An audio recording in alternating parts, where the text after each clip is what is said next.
it's looking really ominous, especially given that he's down on time. This is the Magnus Carlsen squeeze. Wow. Hikaru's playing in front of hundreds of people. Imagine being in his shoes right now. I mean, up by 4 games. Oh, I can resign. Yeah, Hikaru knows it. It started with 16 players, and it all came down to one man, Magnus Carlsen. And this is a pretty great matchup. I know people love Hikaru Nakamura. Hikaru is the favorite for a reason. He's the beast, an absolute monster. It has been Hikaru's Speed Chess Championship this 2018, Hikaru Nakamura. The overall 1 seed takes it home in the Speed Chess Championship. Obviously, this is a rematch of last year's SCC final. What a finish, by the way. I mean, that's been the story of the match. Hikaru Nakamura has just kind of out-swindled, out-tricked, and out-calculated Wesley in the critical moment. Oh, dude, that's a nice move. Wesley's shaking his head. Hikaru wins a pawn. He's going to draw this game. I can't believe it what just happened. That is unbelievable. Hikaru Nakamura holding that position. He had no business drawing that game.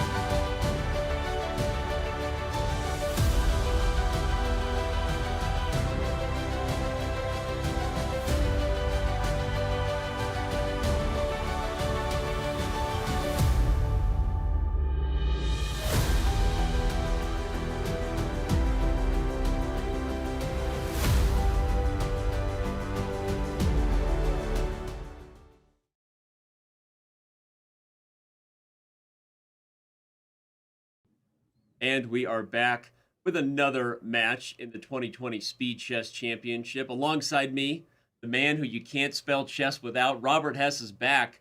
It's been too long, buddy. You know, honestly, a single day is too long not commentating with you. I missed you, man. No, I mean, I feel like this is one of those things where absence makes the heart grow fonder, and all of a sudden we realize how much we enjoy working together. It's been too many, man. No, I'm kidding. I love how we play the... the awkward tension role, but seriously, we're going to have a great day today. You and I get to cover a match that we know is a literal coin flip, I think. Everybody might have their favorite and could argue different reasons, but Jan Nepomniachtchi versus Levon Aronian, one of the ones you and I had circled, and I can't wait to see what we have in store today. Yeah, absolutely. It's one of those matches where if you hear it's the final round of the candidates playing for a chance for the world title, you wouldn't be surprised. But these two are going head to head. They're clashing online, and both are worthy competitors. I mean, we've seen these players year after year in the Speed Chess Championship, and I feel like Jan Nepomniachtchi, he's hungry these days, but Levon Aronian, always the steady hand when it comes to chess. So I do think this is a toss-up. These two guys met up a couple of years ago. We remember a match that came down to the wire. So we'll see if that happens yet again. Let's remind everybody of what the format is and what that would look like if we came down to the wire. As we always do at the top of the show, at the stop of the show. The stop of the show would be we drop the mics and walk out. No, at the top of the show, remind you of the format. It's a single elimination knockout. The 2020 Speed Chess Championship is the same format we've been doing here for a few years.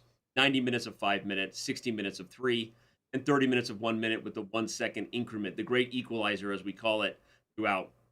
If a match is tied, we will have a 4-game mini match of Bullet. We have had one match go to overtime this year. If you missed the Alireza Firouzja versus Vladimir Fedoseev match, that is a worthy back your thing up and go check out that match. It was one of the most exciting, thrilling things we've had in a long time.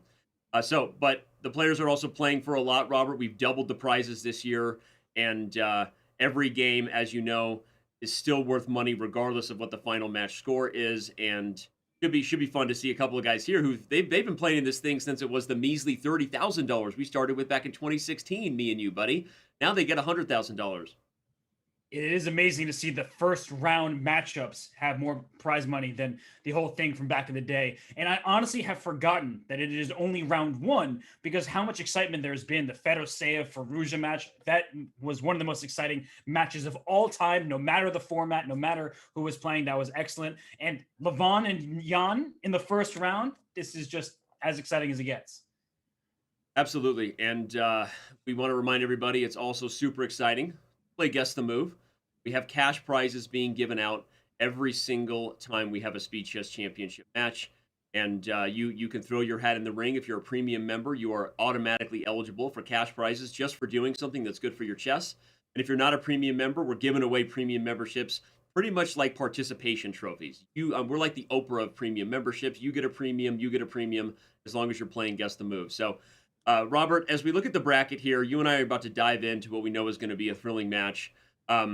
You covered the Maxime Vachier-Lagrave victory over Nihal Sarin with me all the way back on November 1st when we kicked things off. You've been watching the last few matches. What are your thoughts so far on what you've seen? And, maybe not a bold prediction, but maybe you can predict who MVL would rather face, really, in terms of the chess of Jan Nepomniachtchi and Levon Aronian. Right, because MVL and Levon are very close friends. He said as much that he's always rooting for Levon, but he knows that a matchup against Jan Nepomniachtchi is what many people would love to see, because those two are atop the leaderboard in the postponed candidates tournament, right? After 7 rounds, those two players find themselves in first place. So I do think just building up that tense potential rivalry will be excellent. But as our Smarter Chess predictions have shown, this is a toss-up, a slight nod to Jan Nepomniachtchi based on really the quicker time controls. But Danny, you know how I feel about Smart Chess predictions. What do you think? I know how you feel, and I know how we both feel when somehow, no matter how a match starts out, it almost always ends up being more accurate than we would like to admit at the end. Although the Firouzja-Fedoseev match, not so much. Regardless, yeah. I mean, I tend to look at that and do kind of agree, right? I guess if we're looking at Jan Nepomniachtchi's pedigree here, you highlighted that he is currently leading the candidates at the break with who would be his opponent in the quarterfinals, Maxime Vachier-Lagrave. But he's also I think he's just more well-known in the online chess community. He's also a streamer. For those who don't know, you can go to twitch.tv/LeciusIsQ, the name you see right there. It's the same as his Chess.com username. Obviously, he's not streaming today, as that is strictly forbidden. There is no banter blitz here. This is fully focused chess players, and so we do not allow the players to stream when they're in the SCC. But go give them a follow anyway. And I don't know, if I look at it, I think that maybe it's what have you done for me lately, Robert? And that, of course, I think of Jan as a better bullet player because he plays more. So maybe that'll catch up with us. But I do see him as maybe the slight nod in the fastest portion, and probably why I would see him with a slight nod over Levon Aronian as we take a look now at the Armenian number 1. And Levon's bullet rating is actually only 3 rating points lower than Jan's, which is surprising to me. But I think part of this is that Levon is not a frequent player in online chess, right? Jan is playing all the time. Hikaru, Firouzja, Fedoseev, MVL, all these guys are regularly online, perhaps spend too much of their time online. But Levon, he's one of those players who shies away from the online formats for the most part, unless he's playing on anonymous accounts. So or we don't anonymously know what we'll playing Bughouse, but go ahead, yeah. See, it seems like you know more than I do. But Danny, what I was going to say is that the extra time, the increment, should be very useful to a player like Levon, who may not have the mouse speed as some of the others. Yep.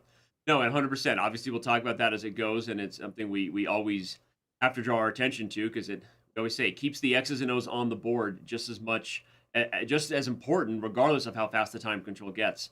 All right, well, we're going to be diving in here. We'll see the players on camera in just a second, but let's remind everybody that after this, tomorrow, you and I will have the call when the number 1 player in the event makes his debut, Hikaru Nakamura, the overall top seed, defending champion, and number 1 as far as FIDE Blitz goes.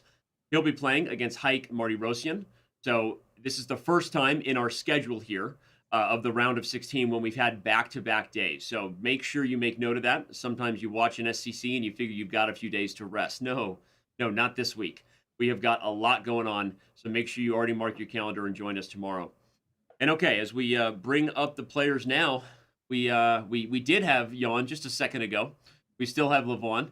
We're about T-minus 60 seconds, a little more than that, 75 seconds away from the first game getting started. So last thoughts, Robert, before we are taken away into the world of SCC entertainment. I hope Jan's getting paid from whatever company that chair's from. That's my first thought. Like, he leaves as soon as we cut to him. And that's a pretty nice looking chair. But if you want my honest chess related thoughts, I really think it depends which Jan Nepomniachtchi we see today. Jan at his best can go toe to toe with even Magnus Carlsen. When he's tilting a bit, and he certainly is one of the players who could suffer from that, he can lose 4 games in a row. And against Levon Aronian, the Armenian maestro, that's a dangerous place to be. No, you're right, and that's something we didn't highlight in all the previews we went through, the Smarter Chess Prediction. These guys have played before, but you're right. I guess of the two players, if you had to pick somebody who might be more likely to go on tilt, right? We see it happen, right? Hikaru Nakamura was active in the chat when Wesley So played his match just a few days ago, and even Wesley had some moments there where we were like, okay, is Wesley going on tilt, right? And you were wondering, and so if you had to pick one of these players who might need to get a control over their emotions, it probably would be Jan, right? Just because of his personality, and we've seen him, maybe struggle in in some moments like that in the past. So, all right, well, we are gonna have liftoff here any second. It is exactly time to begin, 9 a.m. on the Pacific West Coast, and here we go. The games have begun. We're gonna have some fun. Well, we're starting with B3, Danny. So, what do you think of Jan's opening choice? Is he just, getting his feet wet, or is he just saying to Levon, we're not having standard opening prep today? Yeah, this isn't going to be a theoretical. I don't know. It'll be interesting because you and I asked that question to MVL. If you play Jan in the next round, is this a preview in terms of, are you going all in, right? Prep to be showed. Maybe this is a preview of what Jan's strategy would be, which is no, I'm not going to mess with anything that I might be using in the candidates coming up. I'm going to be focused on some awkward blitz openings. And it does look really weird because there's a knight on h3, but that knight will in the future go to f4. White will push that c2 pawn to c4, and the bishop on g2 will try to make use of being on a very nice diagonal. If you compare the bishops, the bishop on h7 versus the bishop on g2, you're trying to pry open those diagonals to make your bishops better pieces, but it seems easier for white to do so. Ooh, and this is another way to kind of justify the knight being on h3, everybody, is you play for e4 because this pawn chain is conducive to a pawn storm, and now the knight on h3, normally on a square like f3, is not in the way of the f-pawn rushing up the board. So, interesting. Levon is going into his first mini think of the day. If this is a sign of things to come, you and I are not going to have a lot to offer in terms of opening theory today, Robert. It's going to be buckled up with everybody else. Let's just, let's see what kind of instructive things we can learn about, unorthodox positions. And here comes that knight to f4, right? Because the d5 pawn now is a target. Watch out for a timely bishop takes f6. Not now, because once you take on f6 and black takes back, the rook on a1 is under attack. But you were trying to remove one of the defenders of that d5 pawn. I think you might be onto something, though. I mean, Levon is the guy who normally loves himself a good old-fashioned exchange sack. So maybe Jan doesn't go for that, but again, let's bring up the analysis board and just show very quickly the basic tactics Robert was talking about. Takes. You are not quite shake and baking without losing the rook here. But this is on the agenda now to think about. And see what white wants to do to undermine this. This is an interesting position. This bishop on h7 feels odd, Robert. It's like, hitting a wall, but it also could end up being a sneaky sort of ninja regaining rejoining the fight later on if anything about this pawn structure changes. Yeah, actually, you just made a good point. I mean, me realize it, that bishop will just come back to f5. The bishop doesn't have to stay on h7 anymore because white has already removed that pawn from e4.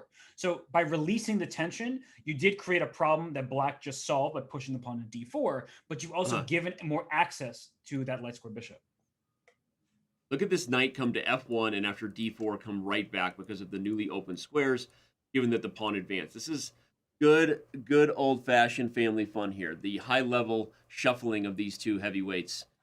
Good positional stuff. Just to recognize, you don't have to marry yourself to a plan, right? You committed knight f1 to go to e3 to try to undermine the pawn and then go right back as soon as the squares are made available. I like that by Jan, although let's see, the computer's starting to like black's position here. I wonder, is it because the e file will be opened up and belong to black? And I'm guessing part of it is the bishop on b2, Danny, right? That's a bad piece. Yeah, makes sense.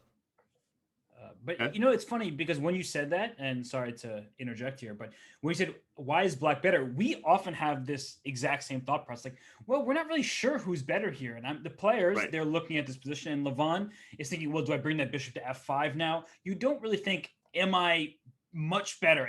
You don't think in terms of computer evaluation, but I do get the sense that Levon must be enjoying his position more now that it's clarified some. Yeah.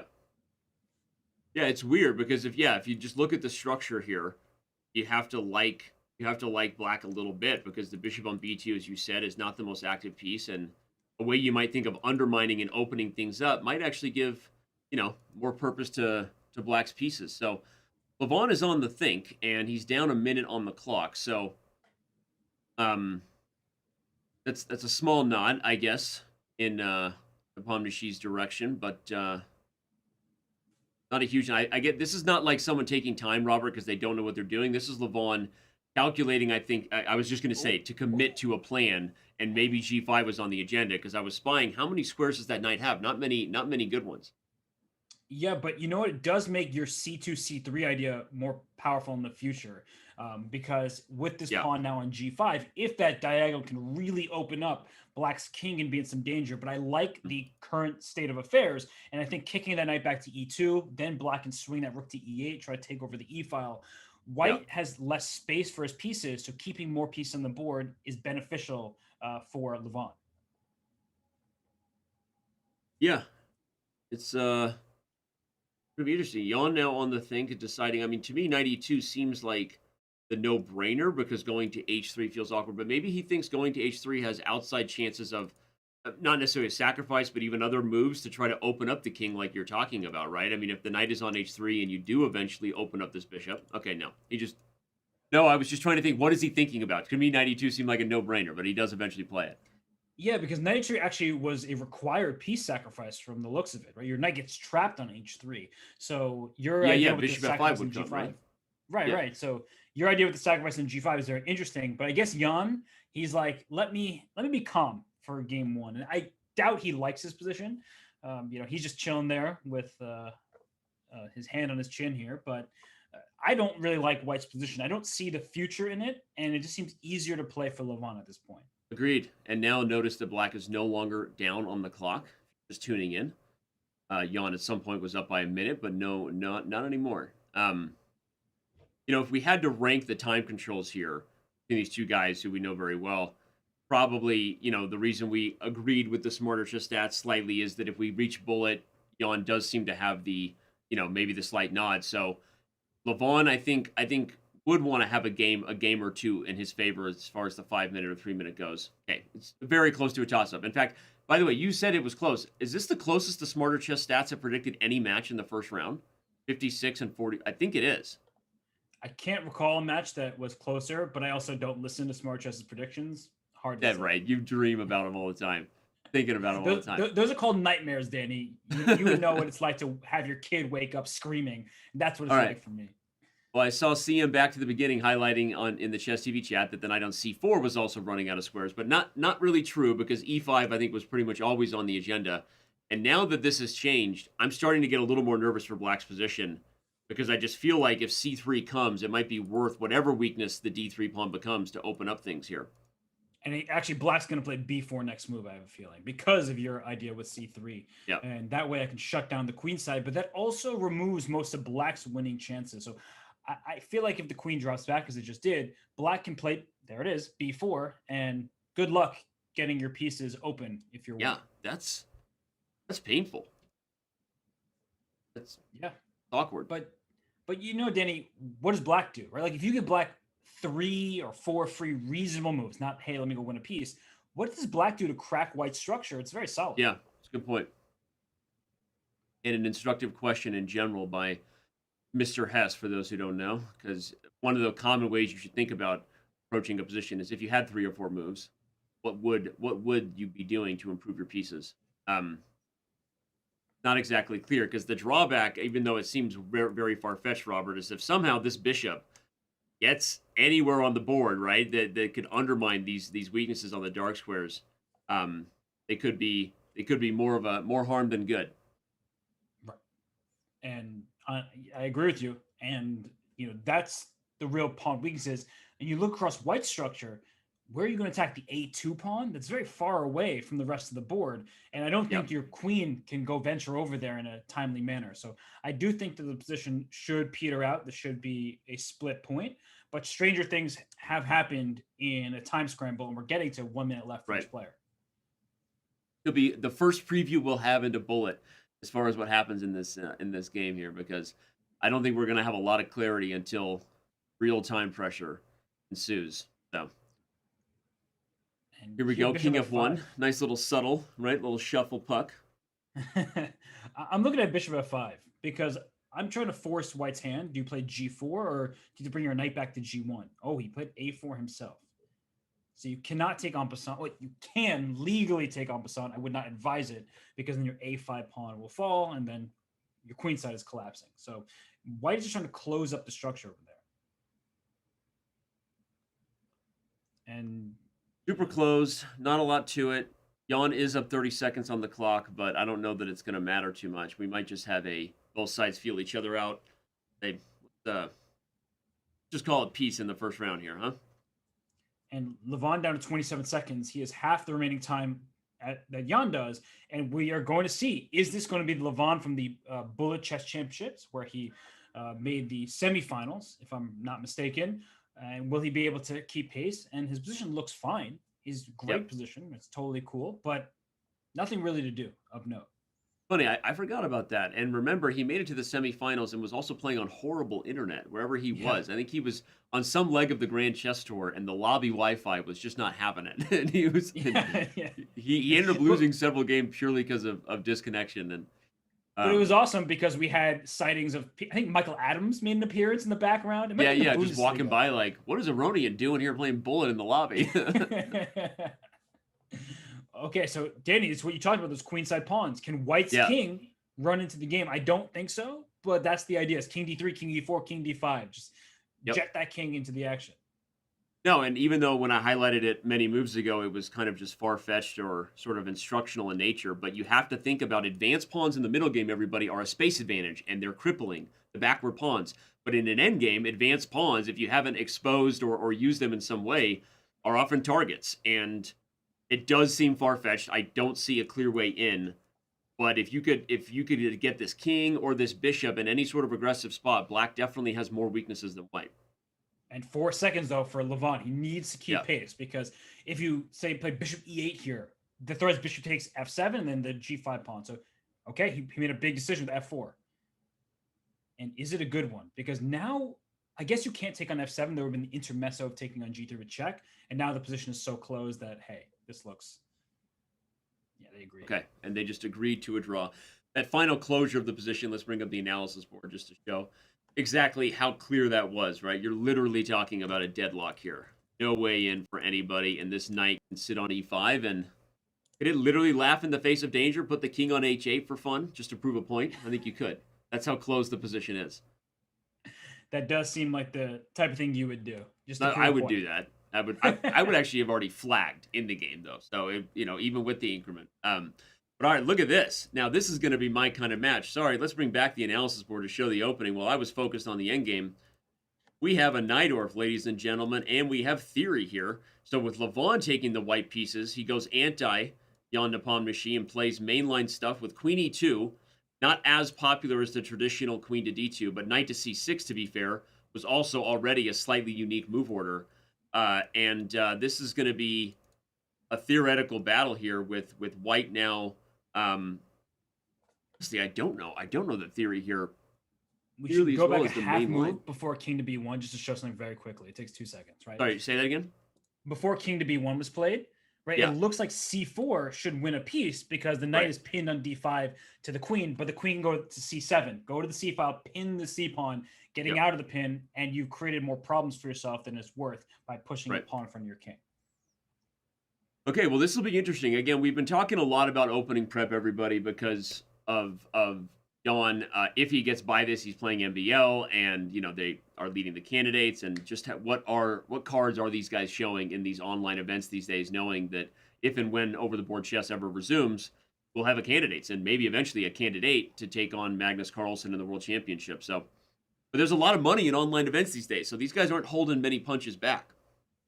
It's true. And for Levon, we know him as a d4 player. We know that he can play with both hands. It's an expression in chess when you can play with e4 or d4 on the first move. Right.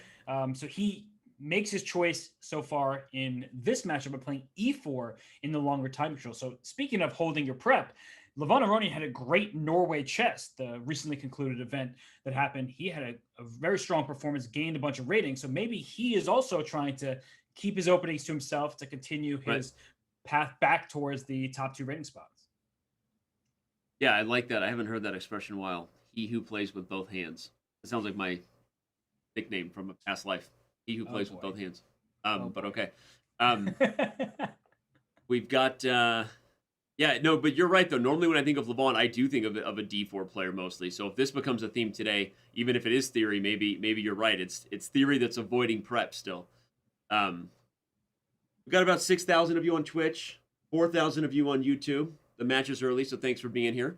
Remember, you can go play Guess the Move. I saw someone on Chess TV just asking that a second ago. There's a button right below the Chess TV player you can click, and you'll be taken to live chess and instantly following every game as it starts. So go play Guess the Move to win cash prizes, and if you're looking for the button, our mods can maybe help share a link on Twitch and YouTube, and on Chess TV, all you got to do is click right below the player in front of you.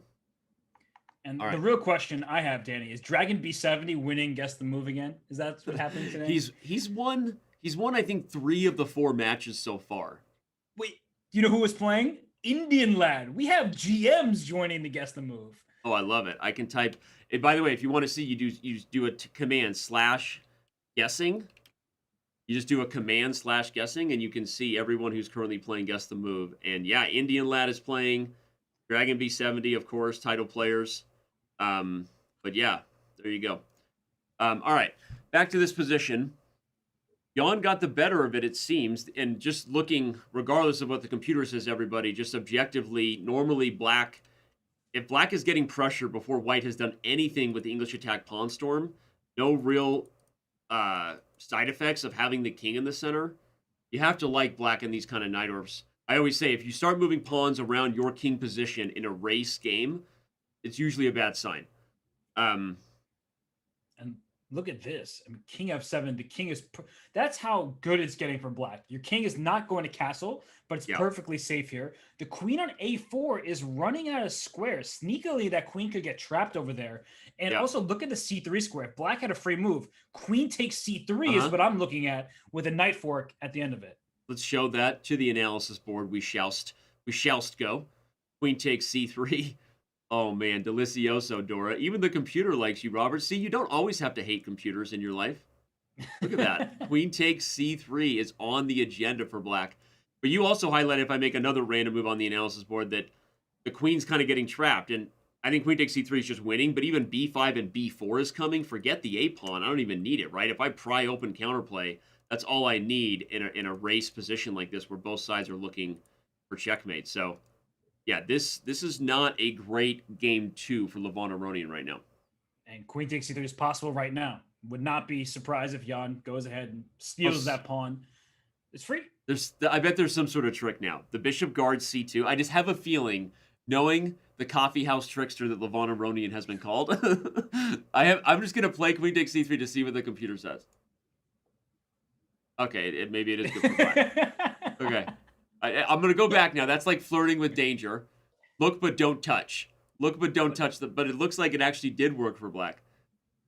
So he's just playing the smart, coordinating move of rook to D8. And maybe this queen is going to get trapped on A5. Like, maybe that's really his plan, is to eventually trap play B6. Like, forget the A-pawn, right? I mean, it's got to be just a crushing attack here. You've got everybody where it's supposed to be over here. And G4. Okay, so this is what you need, but okay, B6. The queen has 1 square after B6. Queen takes A6 only move, and there must be a way to trap that queen, right? Danny, there has to be a way. Yeah, there is. Yeah. Knight C7. Knight C7 after that. Oh, Knight C7, is that it?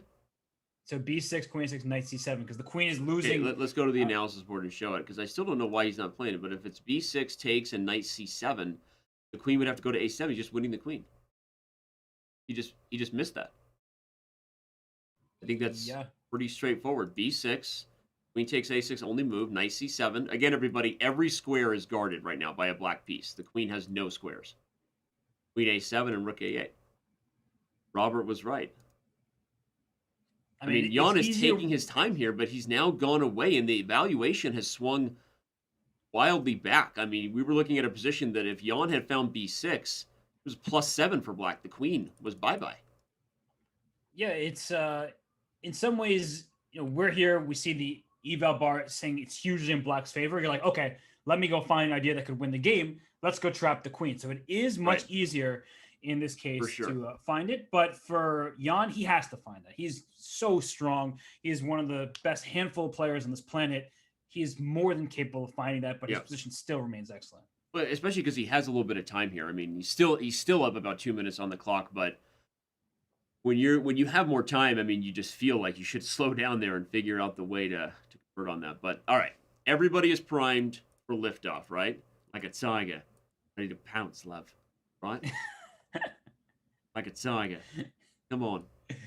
You're all right. You are right, Danny Exotic over there. Like everything. Danny Exotic.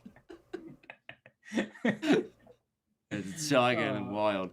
Look at as you crouch up on his man bun. Like a tiger. All right, B6. A wild young does play it now. Ready to pounce. By the way, if queen takes a6, is knight b4 a move now? Because queen takes c2. So. What? I think it is. Yeah, I think it is. Let's see if he finds it. Knight b4, the queen can retreat, and all you're actually winning is the bishop pair, unless there's something on a2. Now that would be wild. No, I think you're right. It's only the bishop pair. So Jan's position still looks very good because the bishops are strong in a position like this with action happening on both sides of the board.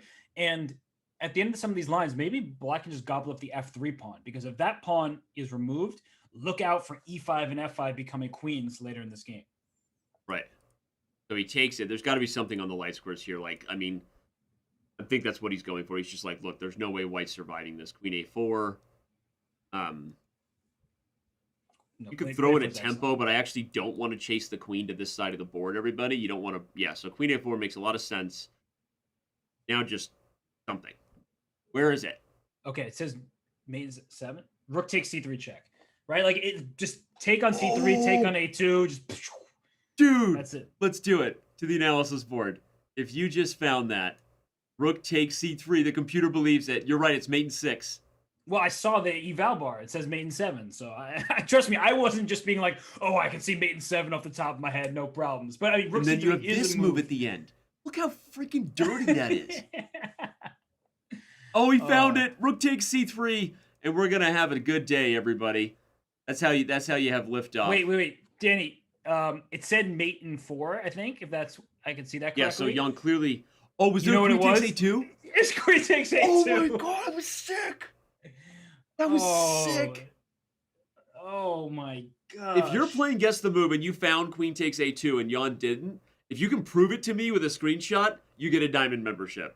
Okay? Because that's the move you should have guessed and Jan didn't see it. By the way, he better convert this. Yeah, okay, to the analysis board, we got to show it. Levon's been shaking his head. He's not happy about it. You guys, on king b1, queen takes a2, and then bishop takes. And if the king goes back, you just give check and rook a8. Someone just said in chat, that needs to be in Puzzle Rush. Platinum member Fire Fangled, if you send me a message with this game, please, I'll remember to submit these tactics to Puzzle Rush. Seriously. Send me a message with these games, because I forget... Hell, I don't even remember my name half the time. So I forget a lot of things. So send me a message, Fire Fangled. And, all right, let's bring back the end of that game real quick just to show it. We got a little distracted with the hype, but that was still a fanciful finish, Robert. Not quite the queen sack for mate, but Jan does get the job done. And it's time for Levon to rethink his English attack, I guess. Yeah, I wonder if Levon will switch to d4 or c4 playing English. That is his standard style. And, well, Jan sticks to his b3. And these kind of openings, right? White is playing with pieces, and black is getting more control over the center with pawns than is typically the case. And, Danny, I know you're going to crack a joke, so I'll crack it first. Does it not remind you of the bad close Sicilians I played since I was a kid? I don't even have to, because me and Danya just had some fun together talking about your opening. So I already got it out of my system for the day. But yeah, no. Although jokes aside, now that d4 has been played, he righted the wrong of the close Sicilian, and has sort of transitioned into what is this now? This is a double Fianchetto hedgehog Sicilian dragon. I mean, what is this? You're asking the wrong person if you want to know the names of openings. That was a But long these- address. Double Fianchetto, Hedgehog, Sicilian Dragon. And look at this. Bishop g4 was played, and he drops the knight back to e2 because typically you don't want to push your pawn to f3, as that Right. makes the dark squares much more loose and can be problematic for your king. But Yeah. dropping the knight back to e2 feels very passive. And look what Levon just did. He brings queen to c8. Guess what? Here comes the eventual bishop to h3. Try to trade off your nice fianchetto bishop. Apparently, Grandmaster Indian Lad does legit want that cash prize. He's not giving up on Guess the Move. So there you go. Not Let's go even to in the first place right now. what? Not even in first place right now. So if you've ever wanted to beat a grandmaster, Guess the Move is probably your easiest path to success. We'll go to the analysis board real quick to show the opening that Robert was talking about. And again, jokes about the close Sicilian aside, that's not the main thing that Black has advantages in this structure is that you have control over the center while maintaining flexibility. This pawn can move one, twice. You could actually go for e6 and d5. So, one of the reasons why White doesn't play things like d3 and go for another plan and give Black that flexibility is because of that, because of all the options Black has. So White transitions to an open center, but this is a weird way to do it. And I'm with Robert that the tempi Black has gained. Now bishop h3. This already just looks like White has gotten like a bad version of a Maroczy bind, right? All the weak dark squares, and Black is kind of ahead of an initiative here. Strange opening choice by Jan, who's clearly going out of his way as White today to avoid mainline theory.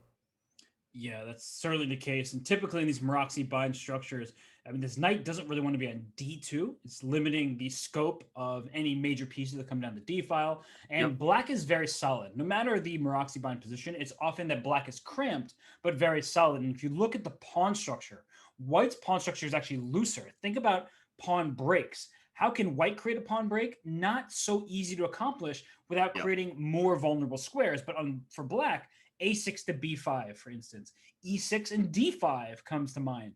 So it just seems easier for Black to control the kind of imminent dynamic of the position. And this will be one of those instructive moments we rarely get as human grandmasters, will say, or I'm not, but we'll pretend that I'm playing one on TV today. That Rob and I would disagree with the general way an engine evaluates it, because the algorithms are taught to evaluate things mathematically like space. So there's an objective viewpoint of White has a little bit more space. But this is one of those positions where the longer the game goes and when Black does eventually manufacture some sort of breakthrough, White is going to have more potential weaknesses here. And the objective math giving White an edge because of space, I would actually disagree with. I think that Black is in a very comfortable position here. You can even consider moving the knight and offering a trade of dark square bishops just to dominate the dark squares. Like if you imagine Black getting a piece on one of these beautiful outpost squares somehow. So anyway, I like Levon's position. We liked him in the first game as Black, Robert. We'll see if he can do a little better this time. You know what I don't like, though? Is his clock management. Because right now, Jan is up 1.5 minutes, and it's not an easy position to play. Despite the fact that we both like Black's position, we think it's sturdy, it's not easy to actually progress. Do you play b5 now, or is that too risky opening the c file? Do I try to play for d5, or is that not realistic? So I do think some of these decisions are more difficult than I initially made it seem, but I still like Levon's position, even if I think he is struggling a bit on the clock. You said it well. The only thing we don't like is the clock management, right? And you see Jan had to play f3 because he was worried about the queen and knight doing double duty over here. So we'll see if Levon can speed up a little bit. Knight d3. Awkward. Yep, but he's clearly trying to bring his pieces towards that queen side. And I wondered if I think he was kind of threatening c5, I guess, or definitely a possibility. And now c5 is possible if he wants to. I guess there is some downside of a knight d4 shot at some moment, because then the rook on c8 attacks c5 as well. So you have to be careful before pushing that pawn, but it's something to consider, definitely. And now he played queen e3, so maybe it is what's next. But we see the position slowly kind of creep in to be very comfy for Black. Black has a teeny bit of an edge in these positions, and likely either c4 will become a target, an isolated pawn of some kind, or you'll blink first, but usually taking is bringing more activity to Black's pieces. The one long-term thing you always have to think about in these dragon, Sicilian kind of Maroczy bind structures It's watch out for a quick simplification, and then suddenly at the end of a line where the smoke cleared, white actually has a 2-on-1 on the queen side. Now, black always gets the breakthrough of d5 in exchange for that anytime there's a trade here. But you got to watch out a little bit for endgame transitions when you're black and somehow a quick outside pass pawn. I think that's an incredibly instructive point in what we might see, because I would probably do exactly that. Take on a7, take on b5, and maybe play f4, because if the queens are off the board, your king is not going to feel unsafe when you start pushing your pawns. But he doesn't go for that. He goes for knight f1 instead. And what if you take on c4 now? You're giving I was going to say, I don't like Jan's decision. Ooh, yes, that was his idea then. Because you and I were both thinking, why did Jan do that to give himself an isolated pawn? But he has some clearly has some tricky idea. That's a really nice idea by Jan, because he's creating complications out of a position that seemed quite tame. He is still up a minute on the clock. And now that 2-on-1 majority, that becomes very difficult to hold in endgame if you're thinking from Levon's perspective, because most of the action is focused in the center. I can use the queenside pawns as a decoy. Yeah, and he forced this move knight d3, right? I mean, because knight d6 would have lost the d6 pawn, everybody. So that was a key thing that Robert was saying, is that now he forces that 2-on-1 endgame where white has... But, as long as the queens are on the board, Robert, look at that move, queen b7. Levon just said, you missed your chance, buddy. Guess what I'm going to do? I'm playing for d5, and I'm going to open up these light squares. I like it. You can also play for e5 as black and throw your knight into d4. So the knight in f1 is clearly misplaced, and now d5 looks good. I mean, now the knight is coming into the game. Let's bring up the analysis board, because I actually think Jan's idea was really interesting, but he should have combined it with mine and Robert's approach, which was take on a7 at some point, maybe first, and head to the endgame where he has the 2-on-1. In some sort of endgame like this, knight endgames are close to king and pawn endings. This would have been different than what we now have. Levon did not have to be asked twice to keep the queens on the board with the transition of the c pawns, which makes d5 a real option. So I'm getting a feeling that Levon might strike back here and level the score in this match. The position is starting to look very good for him. Time is becoming about even, and that's always, not always, I shouldn't say that, but often a good indicator, right, Danny? When one player is well ahead in the clock, the position starts getting a little murkier, and they're also using that time advantage, and it goes away completely. So I do think that Levon, as we see his face on screen too, he is deeply concentrated and probably quite concerned, because after e takes d5, black doesn't have to recapture. That pawn will be pinned on the diagonal, so black can actually play a move like knight to e7, or even stronger by knight to b4, hitting the rook and then going knight takes d5 with all sorts of discoveries. Yeah, no, let's show that real quick. I mean, that's the main point we've been highlighting, is that the opening of the position, the opening of the position can only favor black, with a king here and a bunch of pawns that have wandered away too far. So Jan doesn't do that. He plays knight f3. Oh, but there's knight e5 in the end. Knight e5. Oh, he missed it. Knight e5 is coming. There it is. Knight e5 is coming. Oh, and Jan he said something that probably isn't appropriate for our audience. Yeah, I don't know. He didn't seem very happy. Yeah, he's whispering. For the kids watching, he's whispering just, sweet nothings. And the point, everybody, is that the rook on c1 is not defended, and the queen is also under attack. So you would have to combine those pieces, maybe queen move to protect the rook, but once the rook is captured, the queen can't capture back without dropping the knight on f3, which is now attacked 2 times. That was about as tricky as you can make it, because Jan is going to take with check. And of course, it's still winning for black, but that was a creative little move by Jan to say, I'm lost, I blundered, but still going to make you beat me here, up the exchange. And Levon takes a breath. He's winning. He knows it, so he plays f6. Oftentimes, that can weaken your king. Here, white's king is actually in worse shape, so rook c2 check, and that queen can come into d5 and help you probably land a checkmate in the near future. Here it comes. I mean, how does white drum? Okay, g4. I was going to ask you how white drums up some counterplay. That does seem to be the best chance, but h5 for black. Just go all in. Go checkmate that king. Yeah, do it. Open the king. Although then maybe queen a7 check. I forgot the queen could slide over there. And oh, yeah, don't blunder mate.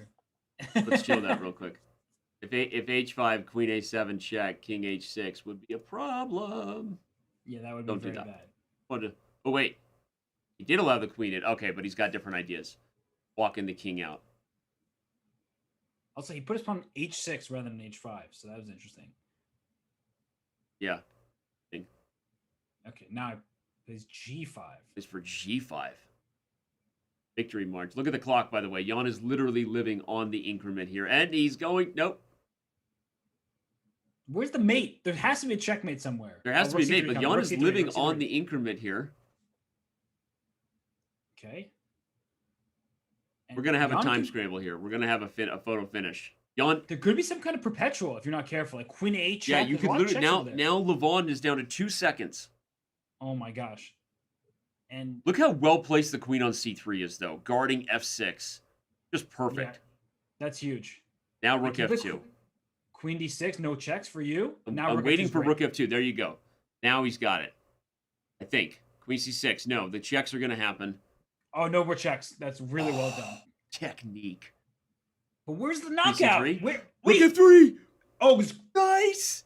Nice finish. Time. Oh, that was nasty. Oh, man. Everybody, it was winning anyway. We'll bring up the analysis board. It's mate. Rook f3 found with seconds on the clock. The point is knight takes f3, queen takes f3. Oh, wait. No, wait. Wait, it wasn't mate. No, it's not mate. It was a trick. Well, you probably win these king and pawn games is my guess, but that was that's a good point.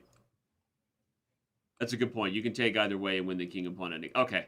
All right. So Levon wasn't just tricking his way to that particular time scramble victory. He was also converting. Oh, man. But that is good to see if you are a Levon Aronian fan that in these time scrambles, he clearly has what it takes to convert great positions and to find these simplifications that are not easy to spot at first glance. Yeah, and at the same time, you got to give credit to Jan because he blundered, right, straight up. But what did he do, right? He gathered himself and said, all right, well, the best chance I have is X, right, to go to this queen and knight thing. And he almost got himself, a draw there, right? And I think that that's a good thing to see just as far as, like, when you're in the right mental frame of mind, Robert. Like, talk a little, because what's the psychology of not just when things are going well, but when you screw up, right? And the ability to take a breath and then gather yourself is probably a much more, less talked about skill, but just as important skill, right?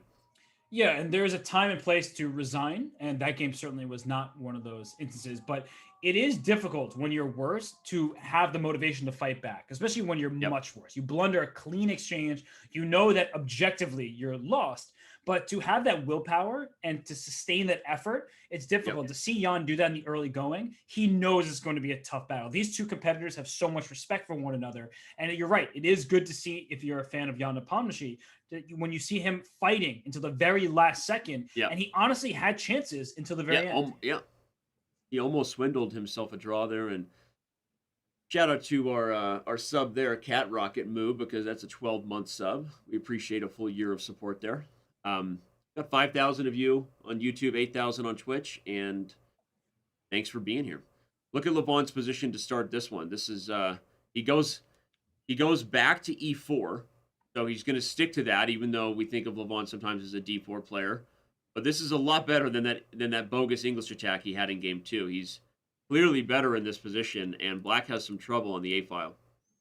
Yeah, Black has trouble on the A file. Also, White can consider pushing that pawn to b5 and maybe even to b6, and then he does it immediately. Right? It's like, don't even bother thinking about the position, because White has a protected pawn by a bishop, and that pawn a5, there's already one piece attacking it, but watch out in the future if multiple pieces go, and if the knight gets into b3, hits that a5 pawn, maybe the knight can even come to b3 to d4, trying to get into these vulnerable e6 and c6 squares.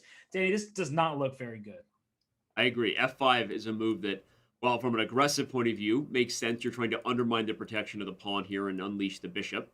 But it also is clearly a move of some level of desperation, because super weakening to Black's light squares. I like your idea. It probably is a little too slow for this exact position, because Black can take and then take here twice. But there's got to be some other move here. Okay, so he takes first. And you know what, And Danny? It's funny. The e7 pawn is a backward pawn. Like, not only are the squares weak, at the end of this, if he, let's say some pieces clear out in the e file, or rook comes to e1, Right. it'll be just putting pressure on e7 until the end of the game. So that's what Levon is transitioning to here. yeah, even the e3 square. I mean, there's this potential that white is in a position to really go gang busting over here on this this e file here. I mean, this is going to be a problem. The e pawn. And black really needs to keep this knight on e5, because if white's bishop gets to d4 and you trade off that fianchetto bishop, that rook on a3 is going to land on g3 and go checkmate that black king, right? So you have to be careful in all directions at this point. Trading there was almost necessary for black because of the threat you already highlighted. Some route that pony was headed to the e6 square, so black had to get it off. But yeah, this is a position where white holds all the cards. I think patience would be a virtue here. I mean, what could you do? You could just play queen d3, guard the pawn, and build up e-file plans, rook e1, bishop g5. You could even play bishop d4 right away here. Try to do your idea. In fact, he does it. I kind of like that. I know it sacks the b pawn, but that's more my style, you know? It's just a good decision, frankly. I mean, the king is not going to survive without defending. Yeah. So if you go queen takes b5, oh Whoa. my god, he does it. Because you can combine all these ideas. Bishop g7, king takes g7, then play rook e1, play I was queen going to say d4 queen check. d4 check. I mean, you can combine them, is my point. Like, if they're rook e1, you don't even have a good way to defend e7. Because if you put a rook on f7 or e8, I have bishop h5 coming to kick your rook off this these squares. It's just. Now let's bring up the analysis board. There's going to be a lot of tactics here to show as Levon tries to finish this one off. I mean, taking and just. I was looking at some idea like this where I could swing, but maybe that's too slow. Black can stop rook g3. You were just saying just rook e1 here. And the best news, Danny, is you have ideas with queen a1 check as well to win the a5 pawn if the a8 so rook moves. It's just too much is happening, and it's all bad for black. Robert's point, everybody, is that regardless of how you might try to defend it, bishop h5 is on the agenda, and your rook is not only under the attack, but 7 pawn is a problem. But I wonder if there's something even better, like some like intermezzo, like rook b3, you force the queen back. I don't even know. It's funny, Danny. Those like subtle intermezzos there. I feel like those are ones that are easiest for me to miss personally, because I'm sometimes get this laser focus on the attack, and he goes for this line where he trades and puts queen on a1 with the check. But I get so focused on like how to conclude the game that sometimes that little move is the best way forward. It just, for me, it's hard to register. Yeah, I don't even know if it was. I mean, it just felt like a really tricky thing to do and kick the queen back. But Levon obviously calculated something, or we wouldn't be here. And his next move will probably be revealing. Yeah, I think rook e1 is. I mean, this just. Oh, you know what he has in some variations. He's like bishop e2. I was just going to say that you move the bishop with tempo to get rook g3. So like, but I was calculating it. Oh no, this is even better. Because you get the rook in first, so now bishop e2 isn't even sacking a piece. Wow. So, yeah, because rook g3, oh my gosh. And actually, if black plays f4, the bishop goes back to g4 and into e6. Wait, what? It's the queen. He's playing for pawns over there? Interesting. He gave up on the... it was obviously, it's hard. They don't have the same eval bar telling you that there's blood in the water and there'll be a shark. So he's just kind of converting on what seems simple. He's wins the pawn, still has this bad king to expose, but definitely not the most direct way to victory. Some sort of path of bringing the rook to the king's side was doctor ordered there. His position is still great, right? Yeah, it's Black's still king good, though. is much weaker. The bishop on b7 is staring into a wall that's defended. And so white's pieces pretty much across the board are in better shape, but it just feels like there was a knockout there. And I didn't see it concretely, but it did feel like there was one. And maybe he's going to find a different one with like, I'm trying to figure out, where does this rook belong for white? Like, do I go rook b3 to swing it back to g3? Do I go rook b4 potentially? I love this. Queen g5. If you could just put the bishop on e6, it's lights out. You can't get there. No. And But this is a tough move to deal with because rook f7 and rook e8 are both met by bishop h5. Mm-hmm. At least I thought so. So bishop h5, there will be rook g7. You're Yeah. just barely hanging on there. Yeah, and you got to be careful because you don't want to lose the d5 pawn. But he's smart to bring the h pawn up, right? Because he can just push that pawn all the way to h6 and then put bishop h5. That's what he needs to get the e7 pawn to fall. Just keep pushing. Push it, right? h5, Danny. Just keep on going. Alpha 0. Put it on h6.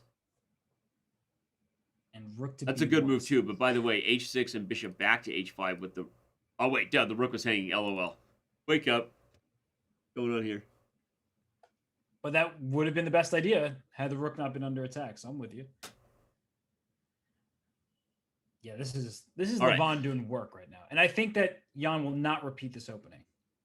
This opening? It did not go well for him. Yeah, this particular one, we'll back up and run through it quickly to cement it in our storyline for the day in case Jan does maybe make the mistake of repeating it.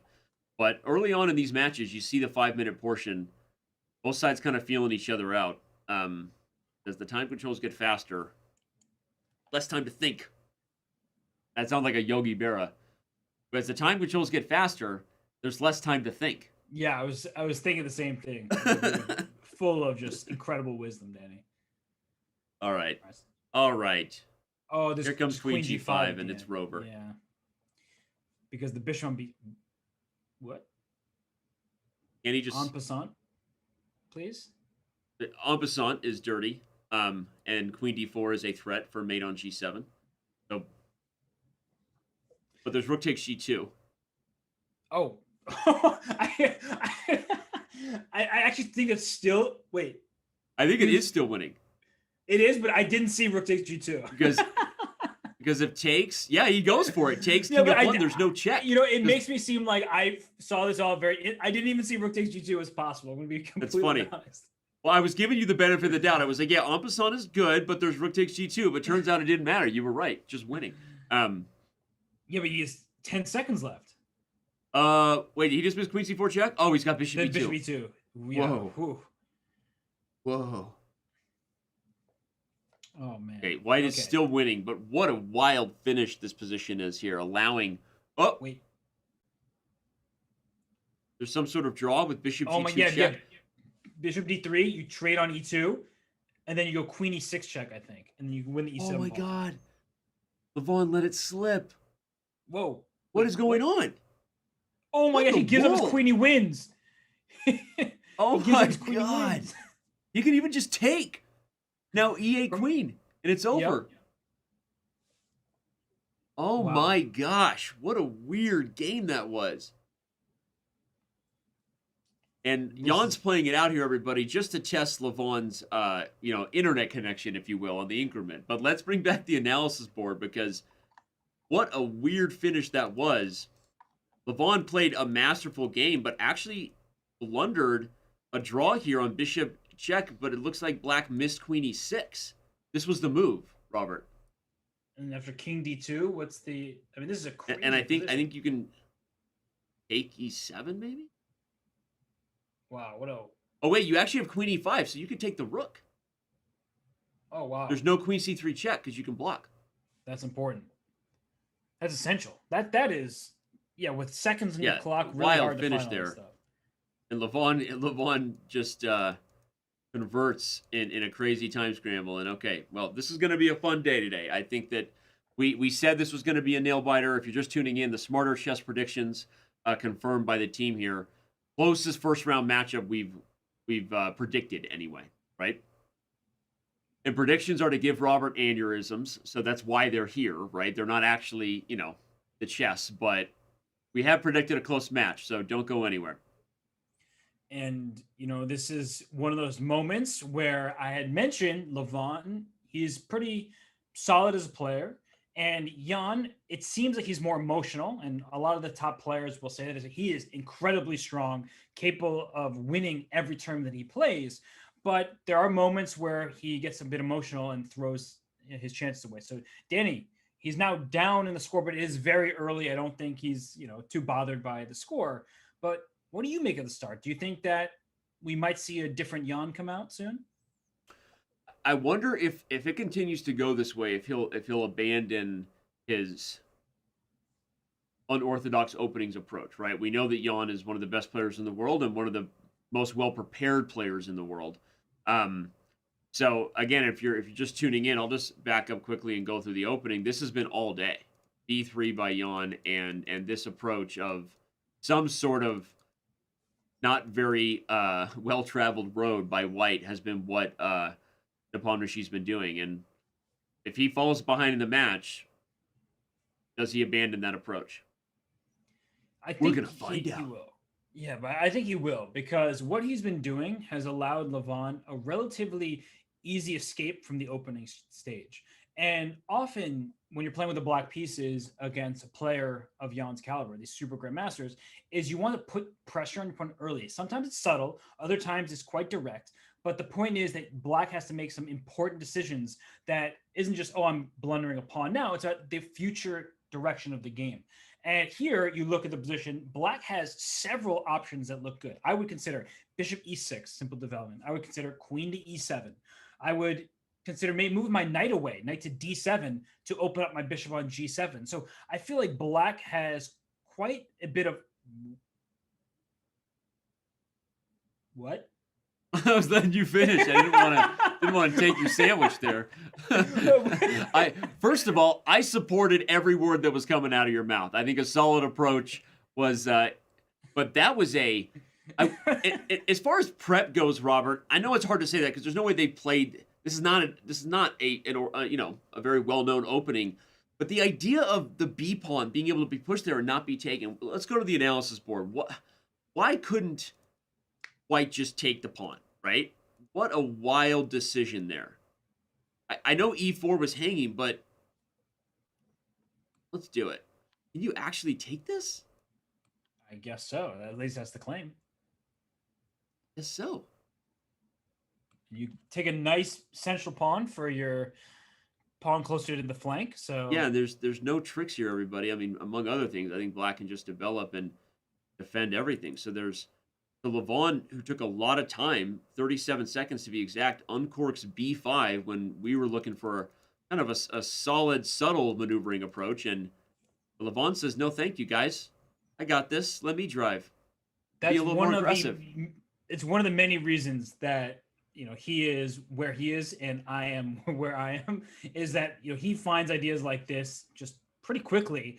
And b5 is not something that ever came to my mind. It's like an aggressive approach in a solid position. He's like, I'm not okay with just simple equality. I don't want to make Jan feel comfortable that he's just going to hold the balance. No, I'm going to create some immediate problems for him. That was quite beautiful. Well, black is a little bit better, but also has the d6 pawn to worry about. An interesting position, right? Because you could take and double the c pawns, but that actually increases White's strength in regards to your pawn being weak. So most likely result is just equality here. I mean, black can also trade here, everybody, and then walk the king to e7 to make sure that this pawn is not going to be forgotten. But we'll see if Levon comes up with yet another creative way to play for more than equality here. But your ultimate point is a great one, that even though White's pawn structure looks worse with double isolated c pawns, black has the easiest pawn to target on d6. White has more space for the rooks. What do rooks need? They need open lines. And with two rooks in the d file hitting that d6 pawn and black's rook on d8 staring into its own pawn, protecting it, White's pieces are just better and quite significantly better at that. Yeah. Yeah. So what do you think that Levon is considering here? I'm wondering. I mean, one idea is it's a little too slow. Sometimes you can put a piece on a square that's protected by a weak pawn with the idea that if they ever trade, you take and you fix your weakness. In this case, I think that's just too slow because White has rook d1 and the threat of trading is too much. But I was wondering if there was some idea where h2 would be... Anyway, I was considering bishop e5. That was the short answer. I have no idea what Jan is considering. Now bishop e5 is completely not possible because it would blunder a piece. Right. But you could even trade and play bishop f8. I know that's horrible. I know. Don't yell at me. Don't yell at me. Ugh. It's actually a horrible idea. E5 even just wins the pawn. Okay, now you can yell. Yeah, I'm not going to yell at you because I actually think it's not as bad as we both initially thought. But look what he's doing. Levon, this whole game, has said, I can be solid. I can make this position as balanced as possible, but let me avoid that. But Danny, he has 42 seconds and Jan is over 3 minutes. That's been the story of the day. I mean, Jan has had more time on the clock, as he does when he plays most opponents. But it hasn't deterred Levon. I mean, he's converted. Obviously, he has a 1-game lead. Black is saying, hey, I'm the one playing for 2 results here. I'm not just going to sit passively and defend my weak d6 pawn. I want more. And he's defending it tactically because some may ask, like, wait, wasn't that pawn hanging directly? But Black would have thrown in a rook a1 check and scooped off the first. Let's show that tactic real quick because that's an instructive one. Never forget, if you take pawns, X-ray tactics exist. You check and take, and the rooks actually defend each other through the white rook. X-ray vision is perfect, given I saw someone in Twitch chat earlier saying that Jan is like Superman, and Levon is like Batman with the prep and the kryptonite, right? I like that reference. I do too, but I never watched that movie because it seemed like it was going to be horrible. Oh, yeah, no, the DC movies. When are they going to get it right? Hashtag Marvel FTW. But it is an interesting thing, right? I love the reference there. The X-ray vision tactic was also instructive, and now Black is also still pushing a little bit. It's close to equality, but the king is going to be the more active piece than the white counterpart, and that's a huge advantage in an endgame like this. I don't know. And now also Black's pawn structure, it looks better because White has this isolated B pawn. It looks protected for now, but once those bishops get traded, that pawn in B3 immediately a target. And there go the bishops. You have to take with the rook. And I guess White is solid here because you can put a second rook on the b file, but the rook on c3 does stabilize the position. And if I were Jan, I would consider starting to push some of the kingside pawns. But no, he's worried. He was worried about rook b to a8, and there it goes. Yeah, I'm gonna say the problem with that plan for Levon is it looks pretty with the rooks on the b file, but where's the beef, right? What's the finish? So instead, Levon is going for something a little more aggressive with the rooks. But now he has to trade back because Jan gets pressure on d6, so probably this should be a draw. Nice move. Very important move by Jan. They're playing e5 because Jan had 2 separate isolated pawns. Now he trade off one of his isolated pawns for Black's good pawn, and it's mutually isolated pawns, and we'll see how this goes. Mutually isolated. Yeah. I thought that was like a story of it sounds like a Nicholas Sparks love novel. Mutually isolated.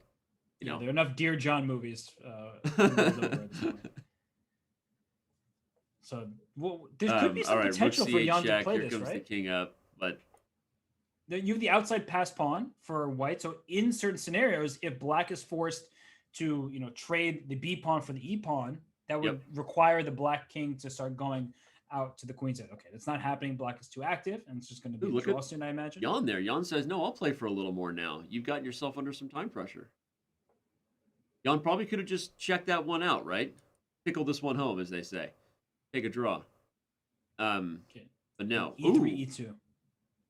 And it's going to be a draw, but in theory, outside pass pawns, it should be better for White if you could just take here and the White king takes here. The problem is Black's king is more centralized, so it's not going to be that simple. Yeah, we're going to trade while White's king is closer, Black's king is more active, and so it's an easy cutoff. Always remember outside pass pawn principles. If somehow the starting was Black king here and White king here, White would be winning because of that outside passer. But as it was, we have a draw the old-fashioned way. And again, second draw of the day, actually. Right? Indeed, that is the case. And wait, where'd they go? I have no idea where the players are going, but it seems like they worked something out. That was odd. Yeah, I guess they had asked for a mutual. Often, and that is part of the rules, everybody, that this is a grueling format, the SCC. And let's go ahead and bring it back up because we have a moment. Remind you that the 90 minutes of 5 minutes and the clock ticking is something that always happens. Even if you got to go to the bathroom, doesn't matter if your doorbell rings, right? The clock doesn't stop, and you're actually not allowed to delay rematching by more than any sort of reasonable measure. You can be penalized. But if the players agree, someone has to use the restroom or someone has something, then obviously we have no reason to hold to that. So someone had to go, and then guess what? You got to go. And speaking of which, if you're on the go, while you got to go, some people got to go and they use the phone while they're on the go. I should probably go away from this rabbit hole that I'm going down, but I'm going to keep going for it. If you're on the go, grab the phone. You know what the most popular type of puzzle rush is? Toilet puzzle rush. Back to the chess, Robert. So how do you expect me to talk about high-level chess after you have been discussing bathroom breaks? There's a reason some people wear Pampers. It allows you to pee-pee without having to go anywhere. Oh, God, I'm going to be here all week. Don't forget to tip your waitress. I was waiting for you to make that joke. You made it in a much worse way than I expected. I'm not going to lie. I feel like a disappointed high school teacher where I should be giving you detention, but I'm slightly amused, so I won't do that. Right. Exactly. No, it's like when my 15-year-old makes an inappropriate joke and like my wife is in the room and I'm like I don't want to acknowledge that it was a good one, right? It's just not the right audience, right? So I get it. Yeah. I also, if I give you detention, means I have to stay, late one day. Not really worth my time. But anyway, back to this chess position where we have what looks like a Caro-Kann or like an exchange Caro-Kann, but it was from the Sicilian. So it's interesting how different openings can still lead to let's back up real quick. We'll bring up the analysis board. How in the world did we get here? Because you said it was a Caro-Kann, and then I look at the ECO, but no, it was a Sicilian. Oh, okay, duh. It was an Alapin. So that changes the structure. Remember, open Sicilians occur with D4. Alapin idea was C3. It's going to lead to a different kind of game. Don't blunder knight takes E4. Very common trap, everybody. You lose your pony out of the opening. I may or may not have fallen for that a few times. Some people have to learn things more than once. Okay, don't judge me. But either way, the structure does eventually change.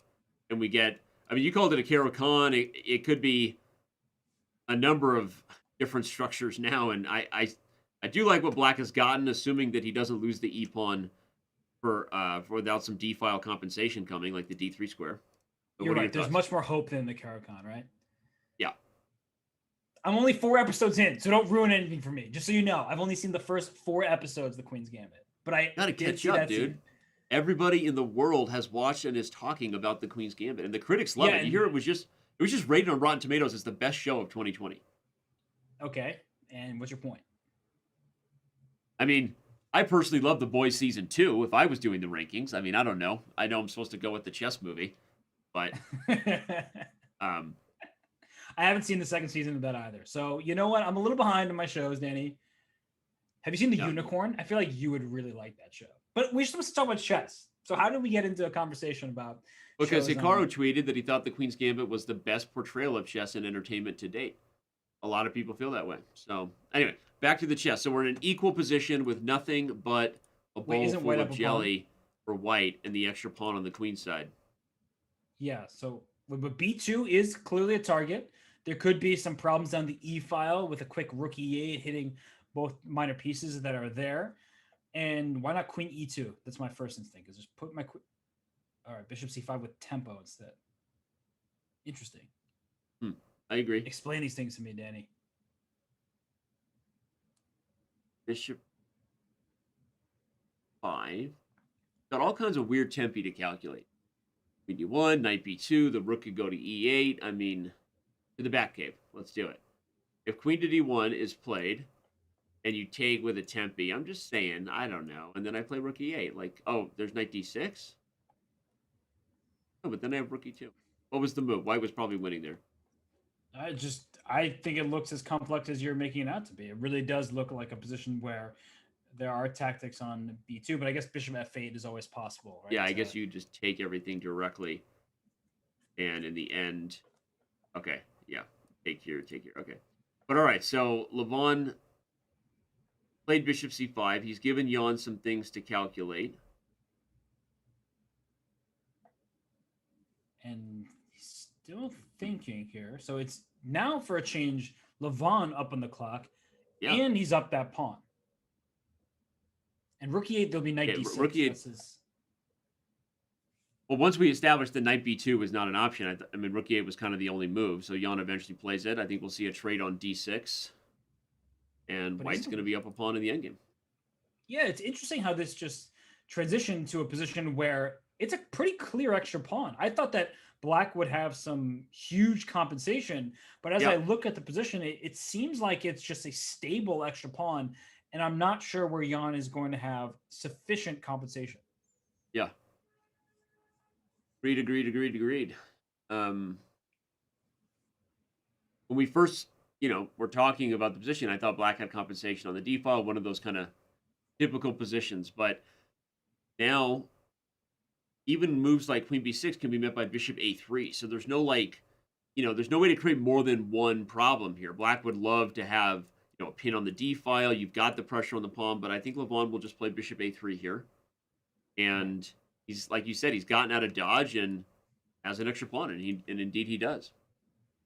And these are the type of positions that are very frustrating for black because if a queen trade is offered, even if it comes at the cost of doubling white's pawns, you're like, wait, there is still that extra pawn that remains. So queen b3, for instance, you don't want to take on b3. You don't want to trade those queens. You're just down a pawn. And he plays queen c2, keeping his queen closer and taking control over the second rank, because black would have enjoyed planting a rook on e2 himself. It just looks like a clean extra pawn to me at this point. Rook a to d1, start trading some pieces, and hey, push forward next. It's a smooth victory right now. And okay, I mean, the drawing chances are not completely out of the woods. If you get into a rook ending, we know that those are not always the easiest thing to convert, or even a queen ending.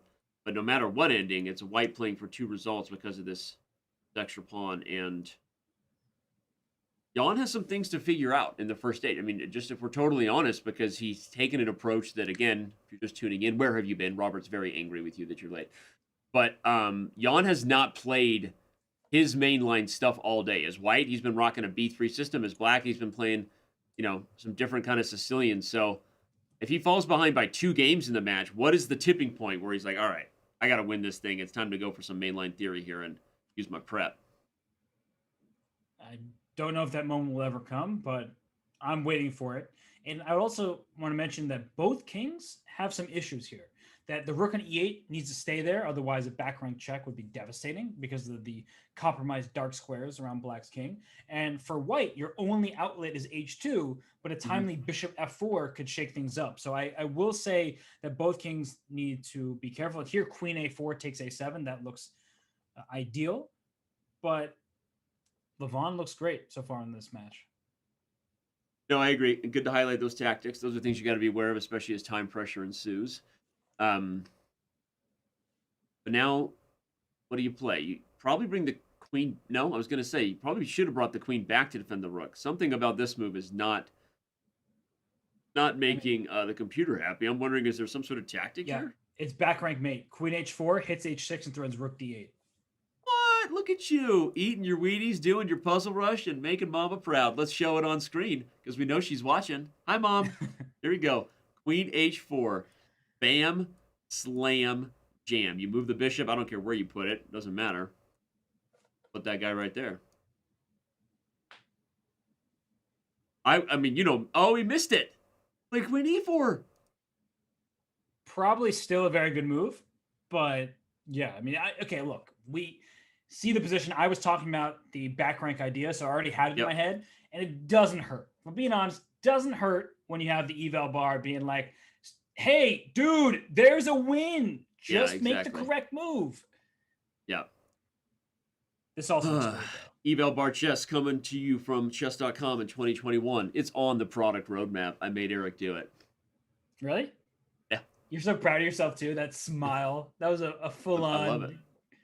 We'll call it Ludwig Chess, Help Chess. I don't know what we're going to call it yet, but it's coming. And I think it's going to be a really interesting variant because you know what will happen, Robert? Psychologically, you'll have players that without eval chess, Robert, are both 1800.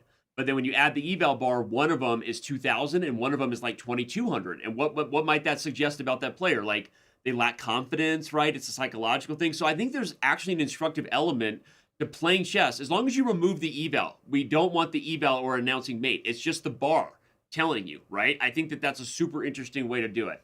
And without like, it's not fair if the eval bar says, hey, you have mate in 6. That's not what we're doing, right? But just, letting you know who's better, both players. So it'll be a lot of fun. I can't wait. I have a very important question for you. First Yep. question, will he see queen h4 and find that back rank mate? And second question, Right.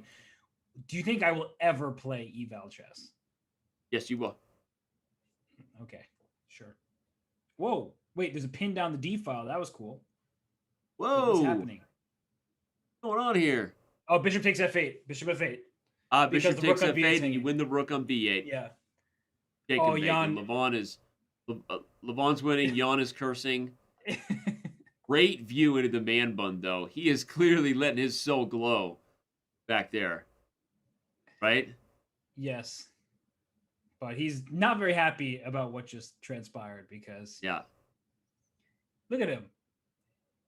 Well, he should be. And again, I mean, that was a rough result. He's now down by 2 games after winning the first game. Not in the match, they drew the first, but after taking the first decisive game, Jan has not been able to get a dub ever since, and is now down 4-2. And Wow. Where's the next game? Yeah, that's what I'm wondering. What's going on with these guys? Where's the rematch? These two went for a quick break. Now they're not rematching. Maybe they forgot how to rematch. I don't They know how this works. They've been doing this for years. I'll check with the team. Hey, someone named Danny just subscribed. Look at that. And it wasn't you. What? So someone named Danny just subscribed and it wasn't you.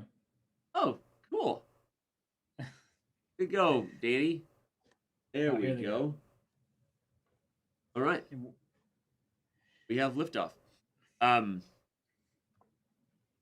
Shout out to all those of you still playing Guess the Move. We have a lot of title players. Indian Lad giving Dragon B70, who normally dominates, a run for his money, so that's a lot of fun. If you don't know what Guess the Move is, go to Chess.com and play. You can keep the show going, right? Don't leave us. We want you here with us. In fact, sometimes our commentary might even help you guess the right move, rarely. At least mine, not Robert's, let's be honest. That guy.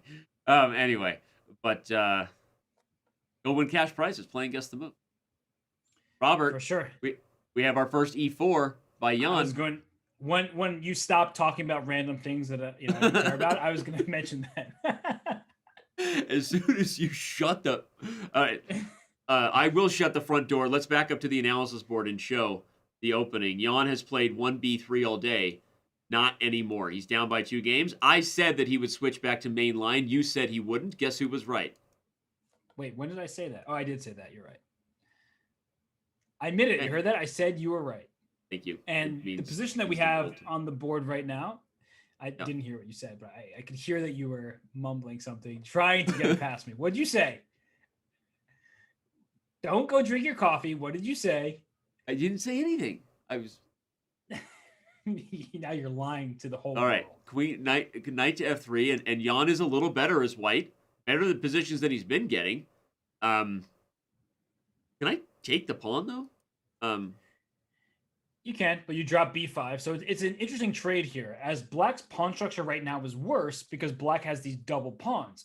But Right. that transition will give up your central e4 pawn for one of the double pawns and leave Black with that isolated queen pawn. So it is a very interesting choice here. I think Jan's position is much easier to play, but don't count Levon out here, as if he can open up the queen side, he has a bishop pair. Bishops work well on both sides of the board in a way that a knight doesn't, because a knight is a slower piece just in how it moves. So I think that the longer this game goes, if the position can open up, Levon has some chances, but I really like Jan's position out of the opening. For sure, and well said. And the long-term features, I think, do favor Black, but I'm a little more skeptical of Black's king side maybe than you are, or at least than you sounded, because I don't know, I just feel like there's got to be some way to get surgical up in this. I mean, Levon plays f6, clearly a little worried. Although it does, I guess it just stops knight g5. So, you start thinking of ways to break through, right? Ways to bring pieces over to this side of the board. Levon plays f6 to slow it down. But I think Jan's response is very instructional, because when your opponent has a bishop pair, if you can trade off the bishop that you have, for example, now take on b6, you have a knight, your opponent has a light square bishops, the dark squares are now yours. So Yeah. if he does trade, in fact, there and he's going to put a knight on d4, and that knight can never be kicked out of this beautiful central square. Right. A centralized knight, often just as good as a bishop, even in open positions, and Jan's going to have quite the knight on d4. But I like this move check because he's gonna immediately go after the d6 pawn. I think just put a rook on d1. Yeah, and here he goes. I think Jan had his enough of not getting an advantage with the first move and has gone back to some mainline openings and trying to get this back to within a game. And his position is excellent. He's up a clean pawn. He's much better here. But I do think Levon did the best thing that he possibly could, is he gave up the pawn. Well, he didn't really have a choice at that point. But still, sometimes you give up a pawn to try to get full development. And look what he's done. He has made White's king a little bit weaker. He has made that pawn structure on White's king side compromised. And White's dominating. There's no questions about that. But it's giving himself chances as this game continues. Yep. I'm yupping you right now. Yeah, I know. And I didn't like it. I haven't gotten to yup someone in a while. You just got yupped. And you're not a yuppie, but you wish you were. E5 has been played. Jan shook his head there. I'm curious why. I think he's still better. It looks kind of smooth. And I did want to back up and just, with our jokes aside, it was such an instructive point Robert highlighted with bishop g4, because so many people will die trying to defend bad positions, but this is the practical thing you want to start to develop in your chess game. Recognize when things have gone wrong, right? You give yourself these practical chances that you wouldn't otherwise have. And I think that even if, White is up a pawn, and obviously Jan is better, in a blitz game where your opponent, doesn't always have a lot of time, you've opened your opponent's king, and those are the kind of practical chances you might need. Although, as I say, you don't have a lot of time. Look at Jan's time compared to Levon's. This is what we've seen pretty much every game, is Jan with the lead on the clock. Not this much, though. This is as bad as it gets for Levon. Because it kind of reminds me of classical chess, honestly, where you've played a long game. Now you're down into a position that's better for White, but you're hoping to survive as Black, but you have no time. And you just have spent too much in the earlier stages. Yeah.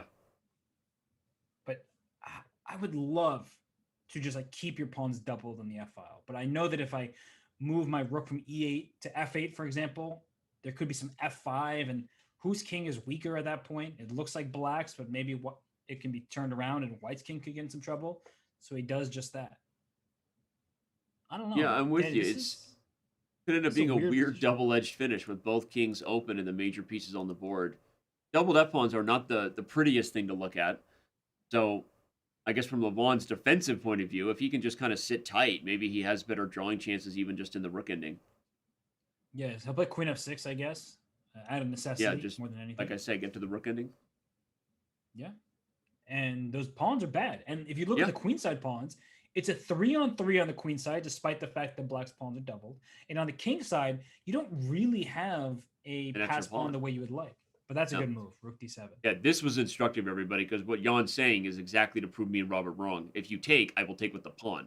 And now I'm looking fancy and feeling fancy. You sure are. Fast lane. Yeah, this is a good move. You maintain the tension, try to get Black to take and fix your structure. How is the king and pawn in game, though? Like, if rook f7, can you... Oh, he doesn't play rook f7 because he doesn't want to find out.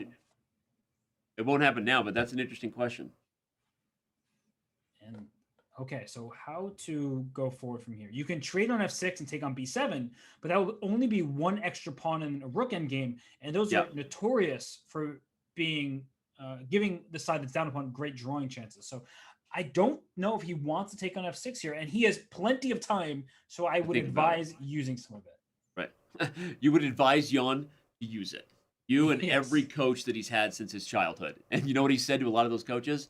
I don't need time. I'm Jan Nepomniachtchi. And guess what? He didn't need to take his time. He just went for the queen c7. He's probably right. Yes, because after queen f4, and that's why I played rook h8, which is a very sad move to play. Yeah. He could have taken on h7, then traded queens, and then taken on b7. 2 extra pawns in the rook ending game should suffice.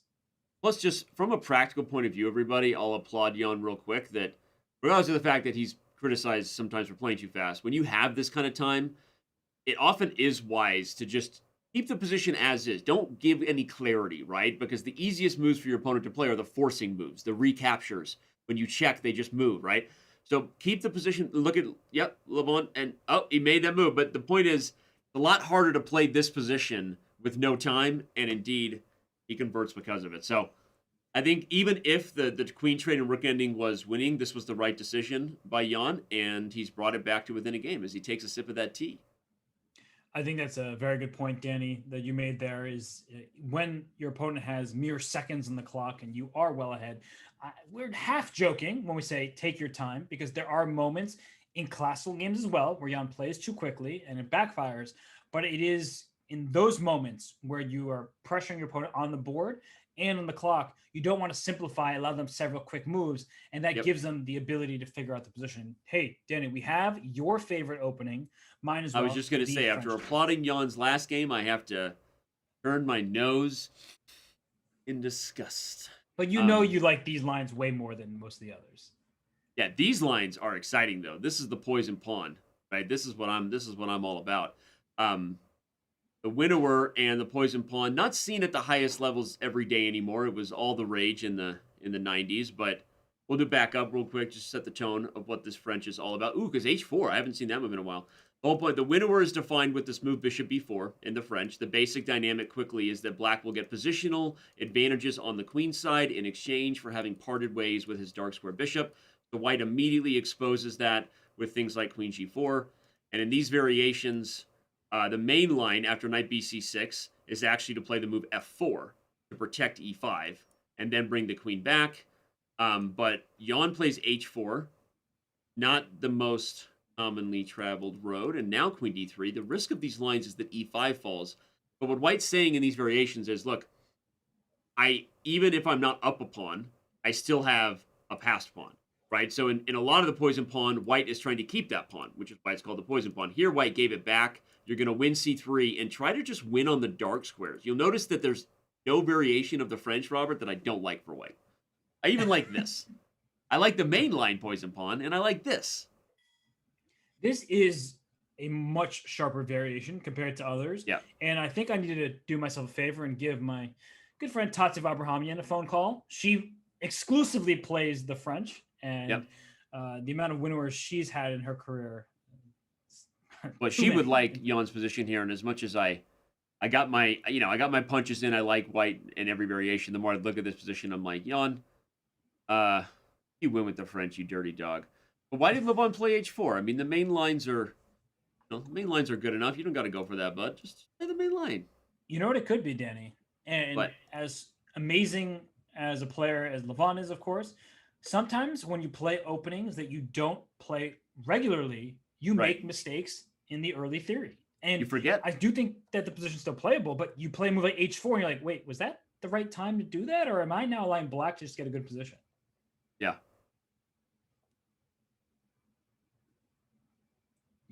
You okay there? I think you're frozen because you're just so displeased at the French. I'm so displeased with the position White got here. Don't forget your lines, and then I can forgive you, right? I forget, but never forgive. That's not how that's supposed to go. I'm pretty sure to forgive is divine. I don't remember, but you get it. You hold a mean grudge. Look at you. Yeah. But you know what's interesting about this, Danny, is like, what is Black's plan? Black's pieces are perfectly placed. Are you just going to go e4, e3? Are you going to like do something like that to me? Are you just going to push your pawns? Black has so many good plans in these positions. This is the problem with the white side of the poison pawn, is this king is never safe. Black gets safe with the castles long. So when you've allowed the center to be, not even just undermined, here just, taken by Black, this is super tough for White, because even exchange sacks are always on the agenda, and you have these end games where the e-pawn is super strong. I like your idea of e4 and e3. In fact, I love that idea as much as I hate saying that. I just feel like what's going right for White, and the answer might be nothing. Yeah, the only thing that's right is Harry over here. You're a wizard. We'll see if he can pull something magical out of his you-know-what, but I don't think so. I think Jan is going to tie this match in. By the way, will we get one more 5-minute game? Let's look at the clock. Oh, I didn't even think about that. I feel like we'll get one more after this. That's my guess. What just happened there? Bishop e4 was a blunder? And that must be why. Pawn was hanging. Oh my I, gosh. I still like black. C4. Forget what? Oh, knight's coming to c4 though. Oh, that's the fork that he missed. He was threatening a fork of the king and bishop. Okay. What is happening here? So you can play rook h2 or rook g1. I don't know which is better, but that's something that needs to be figured out. Yeah. I'm like something tells me those playing guess the move in this game, Robert, are not going to get a very high percentage. Well, Indian Lad is playing, and so is Dragon B70. So knight to c4. Okay, he's just giving up h1 to go knight d6 check and take b7. Well, you can also just take a5. True. Too much to think about. Dang, my head hurts. You didn't pay me for this. Yeah, this is a head-hurting position. Jan does have a little more time to think it through. Whether he uses it or not is always the question. Would you go so far as to say this is a pretty critical moment of the entire match because it's a 1-point lead for Levon, and yeah, you're right. Knight takes a5 just looks good. Especially because Jan had just won that last game, right? So if Levon immediately responds and maintains a 2-game lead, I think that in a match that we expect is going to come down to the wire and bullet, you and I say this a lot, right? This is a moment where we won't be talking about this one as much as the bullet because it's always, what you remember last, right? But these moments here could be just as deciding to the match as what happens in the end. Knight takes a5 is played. And I like Aronian's position. The French will go down. I don't hear anything. Uh-oh. We have disconnections.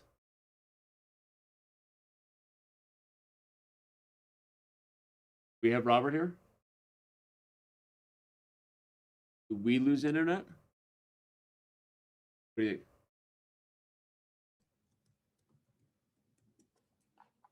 Oh. I can.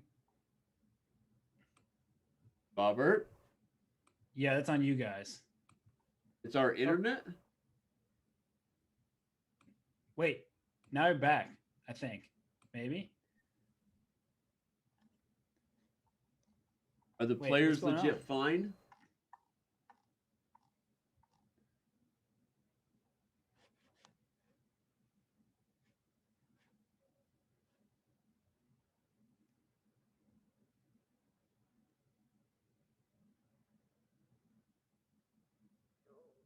Oh, they're fine.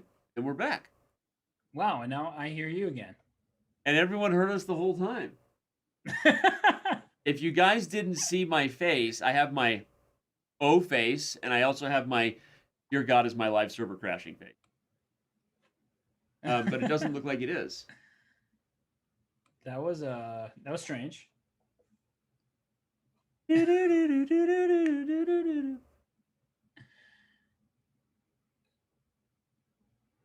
Well, may he No rest in idea peace. what's going on. May he rest in peace, Danny. But I will take awkward chess broadcast moments for 400, please. Awkward chess broadcast. He once made it awkward just so he could say he knew how it feels. Who said that? Donnie Naroditsky, but also the most interesting man in the world. Yeah. Okay, F3 played by Levon, and still looks to be good. I guess he's up the exchange, but this is not an exchange where, you're converting easily, right, Robert? This is, especially with only 30 seconds on the clock, this is a really weird position. It is, but let's do this extra exchange. The H pawn, that's a clear passer, and the bishop on H1 is such a problematic piece. And there's some knight D4 ideas. Ooh, very nice. Oh my gosh! Wait, you could take on E2 and then go knight D4 check, but I don't know if you can catch the H pawn. Oh, the H pawn to the back gate. Let's show it. The analysis board.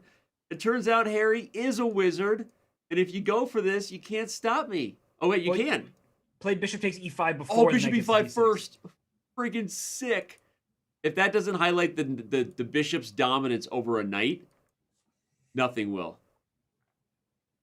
So Jan can't. That's really nasty, everybody. I mean, this was a wild idea here by Levon to allow queen takes e2 because of the h pawn. So if he goes on to win this game, it might be because of that tactic. But look at Nepo. He's keeping it. Yeah, he managed to make his way back in this one here, and Keeping the pressure. Yeah. I think Levon's time trouble is really costing him at this moment because it seemed like he was in good shape. Jan threw in that check and caught Levon probably off guard a bit. And now that bishop on h1 is alive and well, and actually quite a strong piece. Whoa. In fact, now he's just giving back the exchange. Practically a draw for obscure bishops. Yeah, that's what you call a decision made because of time trouble. As Levon's under 20 seconds, he's like, I don't want to risk this. Let me just force this into an equal position. Yeah, rook takes e5 was saying, I feel like this is a game that I'm going to lose in the time scramble, and maybe not the worst practical decision, right? They are human beings, after all, not chess computers. And I think now Jan is making that decision. Do I want to keep the time scramble alive, try to swindle myself something with only 16 seconds, or do I just take the draw? Nope, he wants to swindle. h5. I'm pushing that pawn. Push him, baby. There's just no mating net that black can construe here. Yeah, the problem for Jan is, like, how do you actually make tricks? Because the queen defends the bishop. Very hard for me to make a blunder here, right? Queen's defends the bishop, bishop defends the queen, right? I mean, unless I walk into mate, there's no blunders coming. Yeah, I mean, I was blunderful with my vocabulary because I construe, and I was like, what am I talking about? I mean, configure. But anyway, your vocabulary? What'd you say? No, don't worry about it, Danny. Don't worry about it. Anyway, so this looks like a offer a piece. Note that the A pawn, the A1 square, does not match black's bishop. So all white needs to do is trade off the bishop for the B pawn to force a draw. I hope that's what he does.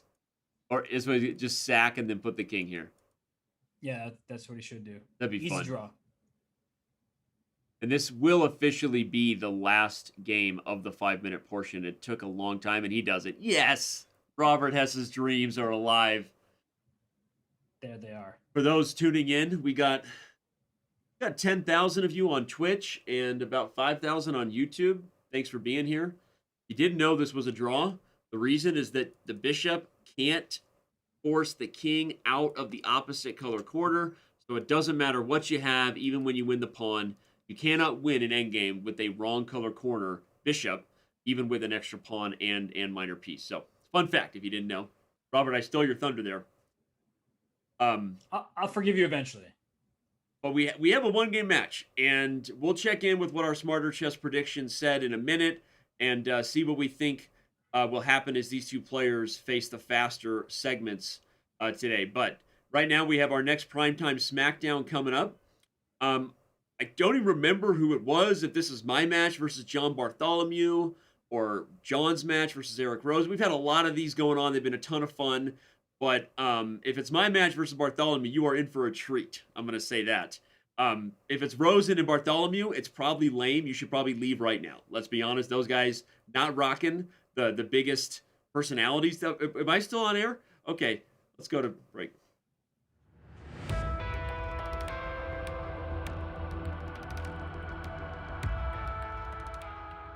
All right, John, you want to start us off? Hey guys, this is John, and welcome to my semi-annual beatdown of International Master Danny Wrench, Vice President of Chess.com.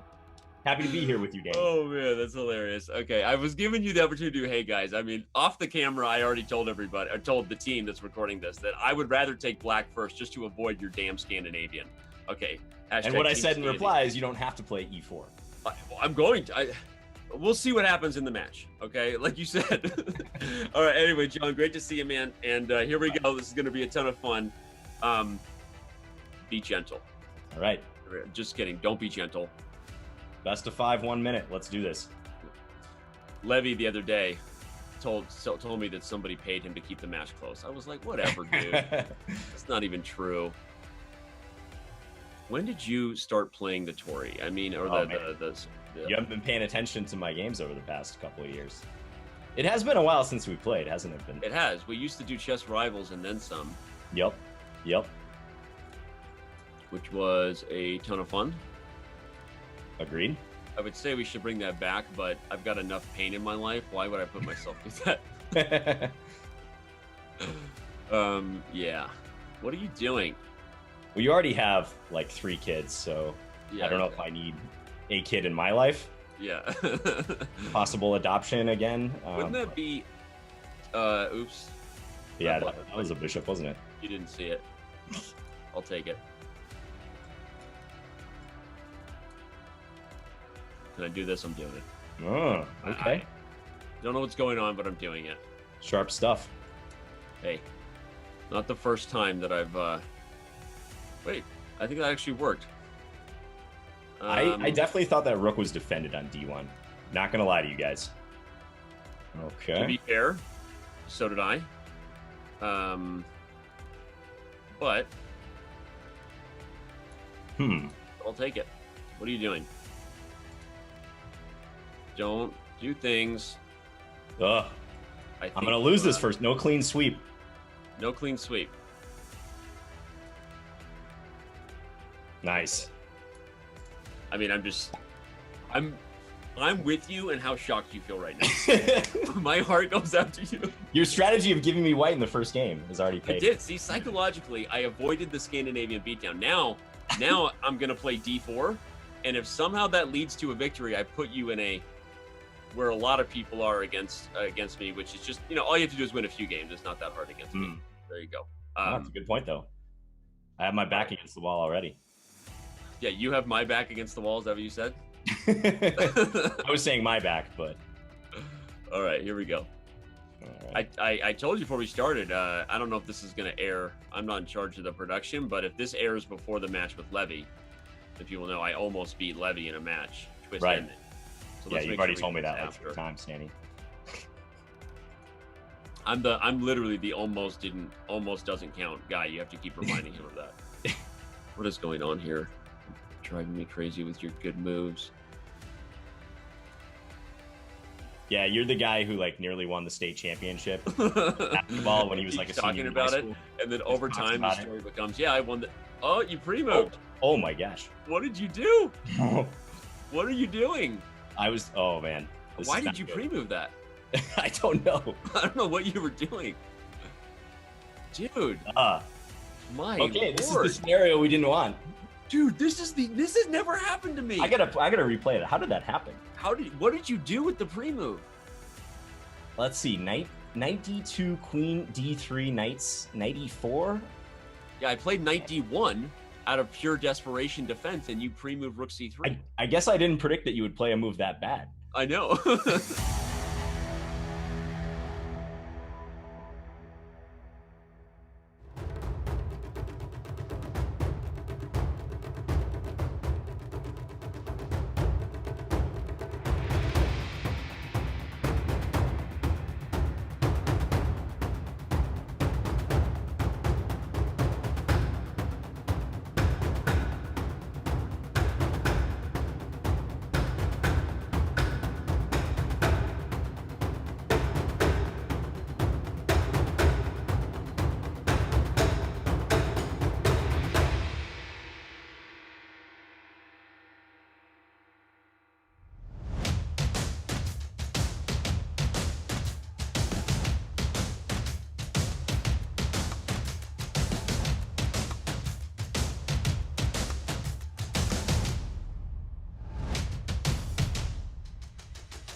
And we are back here. The Speed Chess Championship rolls on, as do all of the Guess the Movers. This is a snapshot of the last game of the 5-minute portion. We saw Dragon B70 overtake Grandmaster Indian Lad, but will it be the money game? Remember, when the entire match is over, we randomly choose one of the games that has been played throughout the whole day. So you have not missed your chance yet.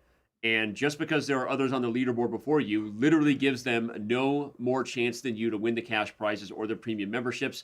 Just fun to see all the different title players playing. So head over, play Guess the Move, try to learn some chess from Jan Nepomniachtchi and Levon Aronian, and maybe win some cash along the way.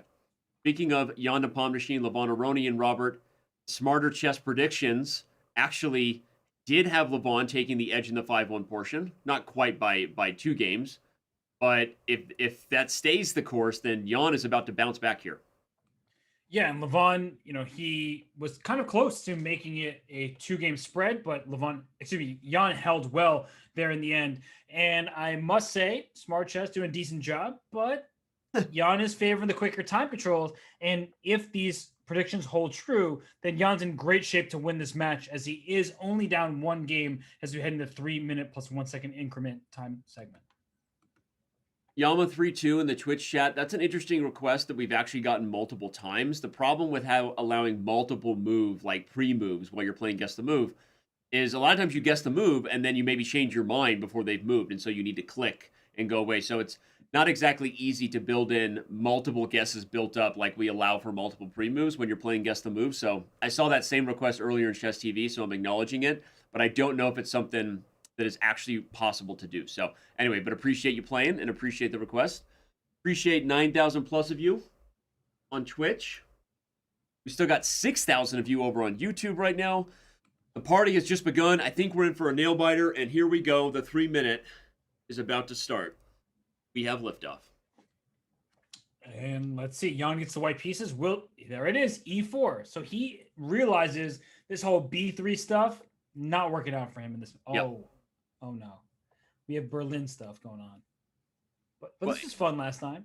Oh, now we've got a very open game here for Black. This is we always call D3 the anti-Berlin, not because it actually, that's not the actual name of it, but it avoids the main line theory and gives Robert hope for the future of life. So we love that. We love the anti-Berlin. Robert's not a big Berlin guy. I mean, look at how theoretical this line is.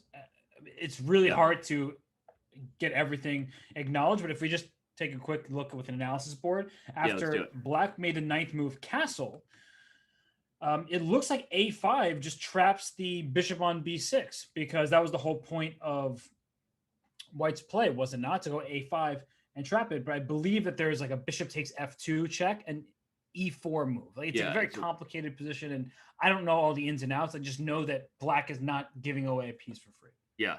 The crazy line, the king is forced to walk directly into the face of danger here, and not something that White likes. So knight BD2 is played instead. Still A5 is a possibility, but Jan declines it yet again to play bishop A3, which threatens things like B5. So these guys know their theory. E4 is played anyway, and with the position opening up, in the end, the trade frees the bishop, that you're not losing it, but White is a little bit better probably in the endgame, I guess, because of the d-pawn, but maybe not, actually. Wait, I mean, things over here that are falling? Man. Yeah, I think most of the high-level games that have played this line have just resulted in a draw. Surprise, surprise. Okay. But White does look a bit better in terms of pawn structure, because if you look at the d6 pawn, that's more weakness. But it's not really going to amount to much. If I'm remembering correctly, Ray Robson essayed this opening against Wesley So in the U.S. Championship, recently concluded championship. So not all that much happening in terms of novel ideas at this point. Yeah, I wish I had more to say about this. I did refill my coffee, if you're wondering. I was deeply curious. Anyway. All right, so 95 is a trade of D-pawn for C-pawn, potentially. A weird position, because normally this whole queenside expansion is all aggressive for White, and this king is, resting on the king side, but not the case in this line. It's starting to look bad for White. Yeah, I'm starting to like Black. It's a beautiful square, and then you just took a pawn. So Yep. what's Jan's idea here? Jan gives the old, we call that Jan Nepomniachtchi head nod number 4. And what does that tell us besides, flaunting the It man means bun? I know I'm worse, but I'm already here. Might as well keep playing chess. I actually say that's a pretty accurate assessment of his head bob. And then that's Jan Nepomniachtchi, look over the shoulder number 7, pretending like there's something that I heard, but that's just because I'm bored and I don't like to think on my opponent's clock. You want me to keep translating every facial expression? Well, Levon hasn't really had too many facial expressions, so Jan is the only place you can go. I think you're doing a great job. Yeah. All right, well, black is better here, jokes aside. I mean, and right now, if Levon stole that pawn and white doesn't get it back, then pawn is a pawn, right? And here, do not take on e3 because the knight will recapture with a fork on the rooks. But what you can do is play rook to e1. And if the bishop takes on c1, then you can consider taking on e8 and taking this knight on c4. So you can transition. Instead of having the same pieces in the endgame, you can say, I like the prospects of my knight more than your dark square bishop. Yeah, and he goes for that. We might see it on the board. Nope. Levon recognizes that the endgame is more. Let's analyze that real quick because Robert's line was instructive. One of those rare times where you could actually go into an endgame up a pawn and be worse. With white's king being so active, the d pawn being weak. I would think that white is doing well here. Although maybe black has counterplay. So either way, Levon doesn't like the transition. He plays rook e6, maintaining the staring contest here on e3 and c1. And I think Levon is, he's put himself in another good spot. I agree with you. And g2 is now under attack. There is some difficulty here. If you take on g2, then once the rook captures e6, the d pawn would have been hanging. But now the knight on c4 protects that pawn, which I think is a very good decision by Levon here. But a5 is a nice response by Jan. Yeah. I like the way that Jan is playing this, even though he's a little worse, because if there's any misstep, if there's any slight wrong transition, like maybe what we're seeing now, these advanced pawns, if we get like a quick trade, suddenly become aggressive, aggressive potential new queens. So you have to be really careful if you're Aronian. He's up a pawn, but it's a weak d6 pawn. But Levon's actually handling this excellently. And I think that you wanted to boot this knight from c4, but somehow it remains a thorn in Jan's side. Here, a6, just to not hang your a7 pawn. d6 is protected by that very knight on c4. So Levon's extra pawn would live. Yeah. h5, okay. About equal on the clock, so the 3-minute portion not revealing anything yet. So knight comes to e5. Now this f7 pawn, if it wants, can go to f5, but I wouldn't do that because you should look at your base pawns. Where could the weaknesses be? Well, if I push f7, then g6 becomes looser. Yeah. So that's why the f pawn will remain where it is, keeping the pawn chain. Good point. Right. Watch out for forks. He avoids that. And now you would like to keep the knight on e5, but you'd also like to move it out of the way so the rook can infiltrate. To get the rook in. And watch out for b5 check at some point. There could be like a fork in the air. That's sick. If take everything, you get a fork on c7, and if you back up, there's a fork on f6. So Levon now under the clock trying to solve this problem. Did he miss b5? No, I think he did it. What? It was king c5. There was always king c5, just keeping you safe there. Okay. You have to watch out. Here comes knight f6. All right, only a few seconds. Knight f6 check is in the air. Okay, couldn't get away with it. So, but now black is defending passively. So you're up a pawn, but your pawns are kind of weak and you're in passive position. Yep. And you only have a few seconds. That knight is tricky. It is indeed. Knight is tricky. E6, that could be a move that pushes too far, though, for Jan, because now you've deadlocked things, and your pawns are also very weak. I agree. King d7, knight c6 check. There's a fork. Knight c6, and he missed it. Oh, and I don't know what Jan said, but it wasn't PG. Oh, man. And again, he's just shaking his head. Oh, wow. That was painful.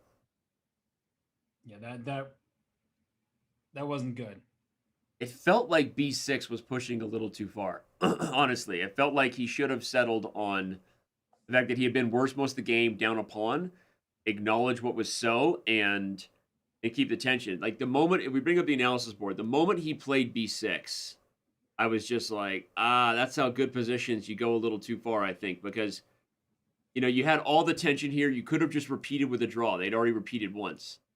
But instead, he plays the move B6 and lets the king come up. And now it was white who was really full of targets. Levon did not have to be asked twice to grab the G file.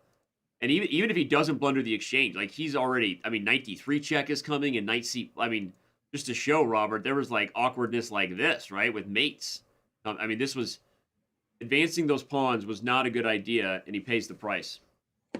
Yeah, you actually called it completely when you said, hey, this B6 move, that's it. And it's in this notion of a backward pawn. The pawn A5 quickly became a target and much easier to attack when you release the tension. And it's a good lesson in tension as well. But right now, Danny, we do have a French.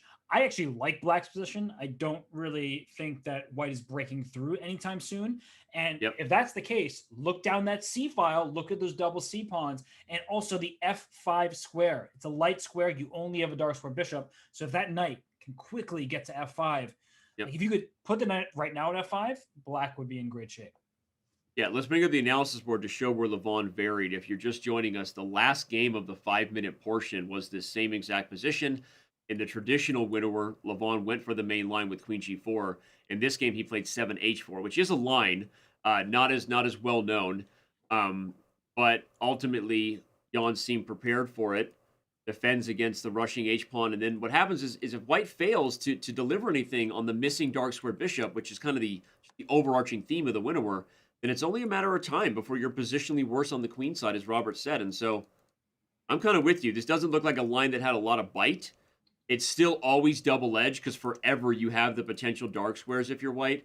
But I'm with you that in a rare sentence that almost never comes out of my mouth, I like this position for black in the French. And look at that move. After queen g3, hitting nasty. g7, most of us react, oh, my pawn's under attack, let me protect it. But there were tactical flaws in protecting it with sacrifices. So he puts his knight at e7, defends it tactically rather than directly, because knight coming to f5, just like we talked about, Danny, that's a light square. You have a dark square bishop. You cannot kick this knight out. This is a great position for Jan. I agree. I think Jan is maybe finding the opening he's going to keep playing for, because even though that poison pawn got weird and maybe Levon was better, right? Jan had a good position there. Levon clearly not on the cutting edge of his theory here on the white side of these winnowers. No offense intended, but at least in terms of the lines he's been choosing, this is not positions we've liked for white.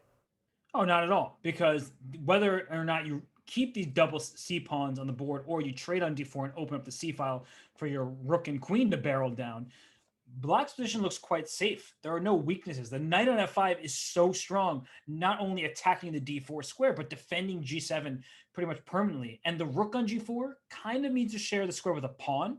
Can't do that. Sorry, not allowed. And if that's the case, then black should be able to get it out of this. And here comes queen c4. He's in trade queens. Dude, you just invented a new variant. Share the square. Sharing is caring. Share the square. Share the square. No, but I know how many times I've wanted to share the square in my life. Like you said it so well. You want the pawn to kick the knight, but you actually don't want the pawn there, because then you want to move it back and have the rook here, right? So share the square. Somebody called my agent. I don't have an agent. Oh yeah, that's right. Back to the game. Queen c4. All right. Levon is definitely on the worst side of this French. The rook comes up, the d-pawn's weak. This is the opposite of what the potential of your dark square bishop is in on the white side of a winnower. This is, now you're just, you're staring at hot air, right? There's nothing to do with these squares. This king is going to come up. The rook joins the queen side. The great position for black. Yeah, and the one thing that black really does need to be careful about is not moving the king away and allowing g4, because the f7 pawn does need some defense. But typical move, a thematic idea, is G5 or G6 here for black, saying your pawn H5 is a huge thorn in my side. So let me push through and try to actually open up the king side because my pieces are ready to start countering. Okay, well, he goes G4. Unfortunately, he will not be sharing the square. We have not Nope. invented that yet. But Levon is trying to prove us wrong and say, wait a second, guys, there's some long-term features here. My bishop does eventually find a purpose. I still believe, I don't care what computers say. I mean, I feel like this is a position that only black can win because of the weaknesses, because of the French structure. But I will admit, it's become a little tricky for black, Robert, because you can't quite coordinate without the f-pawn being weak. Yep. And if you can't do that, Robert, then the rook is out of play. So this is a little bit tricky right here. Yeah, and I would say one big idea for white is to play A5 at the right moment to open up the queen side. And if you respond to A5 to keep the position closed with B5, then white thrusts that pawn to A6 and leaves the A7 pawn stuck on a dark square where it can be attacked later. But nope, that's not happening for sure. Surprised by that. Levon is 4 seconds. What? Oh, we've been locked in the world of chess. We forgot. We got other problems here. 1 second. Oh boy. C3. Okay, you got to play C3 and then hope for the draw, right? Defense. So if there was something there, he clearly didn't have the time to press. Levon is officially back where we thought he'd be, which is fighting for a draw in this worst endgame in the French. And now F6. That's the move here, Jan. It is a thematic move. It's a strong move. It tries to chisel at the center, but also in your opponent's time trouble, very hard to meet. Yep. Yeah, and as Latest says in the Chess TV chat, it's important to note that Jan chose the French in the candidates. He did, but he also got smashed by MBL in the French in the candidates. So that was probably not a good decision at the candidates. I wasn't going to bring that up, but I'm glad you did because it's good to remind people that just because he did it doesn't mean he remembers it. Yeah, it doesn't mean it's. Although I think he may keep going to it today, Lattice and Chess TV. So you're not wrong, but in the candidates, a little bit different. I think he's going to get this one though. This is so tricky for white. Rook C4. You got to run. You have to play A5 for white. I think it's your only chance. And you counterplay indeed. Look at that B5. Bring the rook back. This is not the same position where you have a dark square bishop going after the pawn. But it's not so easy for black to win this. I know that he's well ahead on the clock, but Levon's doing a really good job here. Like props to him. If he can get an attack on the A7 pawn, he could even turn this thing around. Not going to happen. And think that Jan just played. Oh, you're right. Rook B2 now. Yeah, nice. King F1. Oop. Oh, or losing time. On the time pressure finally caught up with him. What was the final evaluation of that position? I mean, I know black was better, but if we bring it up, we've got King F1. How does black win? Do you just trade on G2 and then probably take F5? Yeah. Yeah, I guess so. That's actually okay. Back to the current game. And back to some mainline theory, by the way. Levon plays D6 this time around rather than the D5 line. Yeah. Although that might be because Jan castled, right? In the other game, the king didn't castle. So it's these slight move order changes that can be very confusing for most players, myself included. And, well, what's happened? So E4 is hanging. That's why he did this. And now he protected E5. Wow. Danny, what do you make of this opening? Knights in G6. We don't really love them often, but maybe we're a little too harsh. We're a little too harsh on those knights? Yeah. Darn those donkeys. A knight in front of a G or a B pawn loses his cred. He's back to a donkey. No, but jokes aside, in this structure, it's not going to stay this way. That's black's whole idea. You're building up a transition to open the position, and you need all the pony support you can get. Not quite the same. I'm sorry. I was distracted by the live chess chat. I always love when members tune in because people who watch these shows think, oh, like, how does everyone not know the SCC is going on? People tune in like, why are so many people watching this game? Is this a tournament or something? And somebody else is like, yeah, I think they're playing for like $1,000. Just awesome. I love that the chess world is so big. People don't give a crap about this show. And I mean, I'm looking now at the chat as well. And I see the Indian lad still crushing it. Yeah, still crushing it with Guess the Move. All right, so the transition in the center happens in these Italian games. But I think we're going to have a little bit, for those who tuned in early enough to see that Jan was avoiding theory is white, time to start getting your notebooks out if you're one of the more advanced players watching the show, because my guess is they are engaging now in some much more relevant theory that beyond mine and Robert's, level of chess prep these days. I'll say that. But this doesn't look very good for white. Like, you've just given up the bishop pair. Okay, bishop g6, trade rooks. Black. Ooh, look at the F takes. That was essential. And maybe that's what I didn't see that coming. And that's clearly what Jan missed. Yeah, because oh man, go ahead. No, you finish the sentence. What was? I'm on the edge of my seat. Let's analyze. Go ahead. What's the point idea? was, if you took with the H pawn, right, then queen e8 check comes in, and you're all tied down. You're all out of sorts back here. I wouldn't even take on d4. I just play knight c4, bring my knight towards your king, and try to mate you with an eventual knight g5 check. Right? You're just Dude, that's such an instructive point. And I think, as you said, that's what Jan missed, because when Levon took here, you could see he paused, and Levon's idea, I guess, was just queen f8, right? Right. And then the bishop pair reigns supreme over the knights. Dude, Robert, you're so good at teaching chess. You almost sound like you were saying it sarcastically, as if you were your child talking to you. Accidental teaching moment by Robert Hess. Rookie A. I do love the jingle, and I appreciate it. And now these bishops. Exactly. Dirty dog bishops. Look at queen f4. Oh no, okay. The rook was hanging, but I was trying to figure out a way to threaten mate and defend the bishop and attack the knight. But okay, queen c6. Just getting into a slightly better ending, but I actually don't think this is as much as you would hope for. It's better for black, but probably not on the cusp of winning like in some of the other lines that if Jan had misplayed, he would have ventured into by mistake. Yeah, probably we're just headed toward equality. Roll. Bishop takes e3. Okay, E3 that's takes. a really good move, because you're at least causing your opponent a little bit of stress with that isolated pawn. But I think ultimately you're right, Danny. They'll just repeat.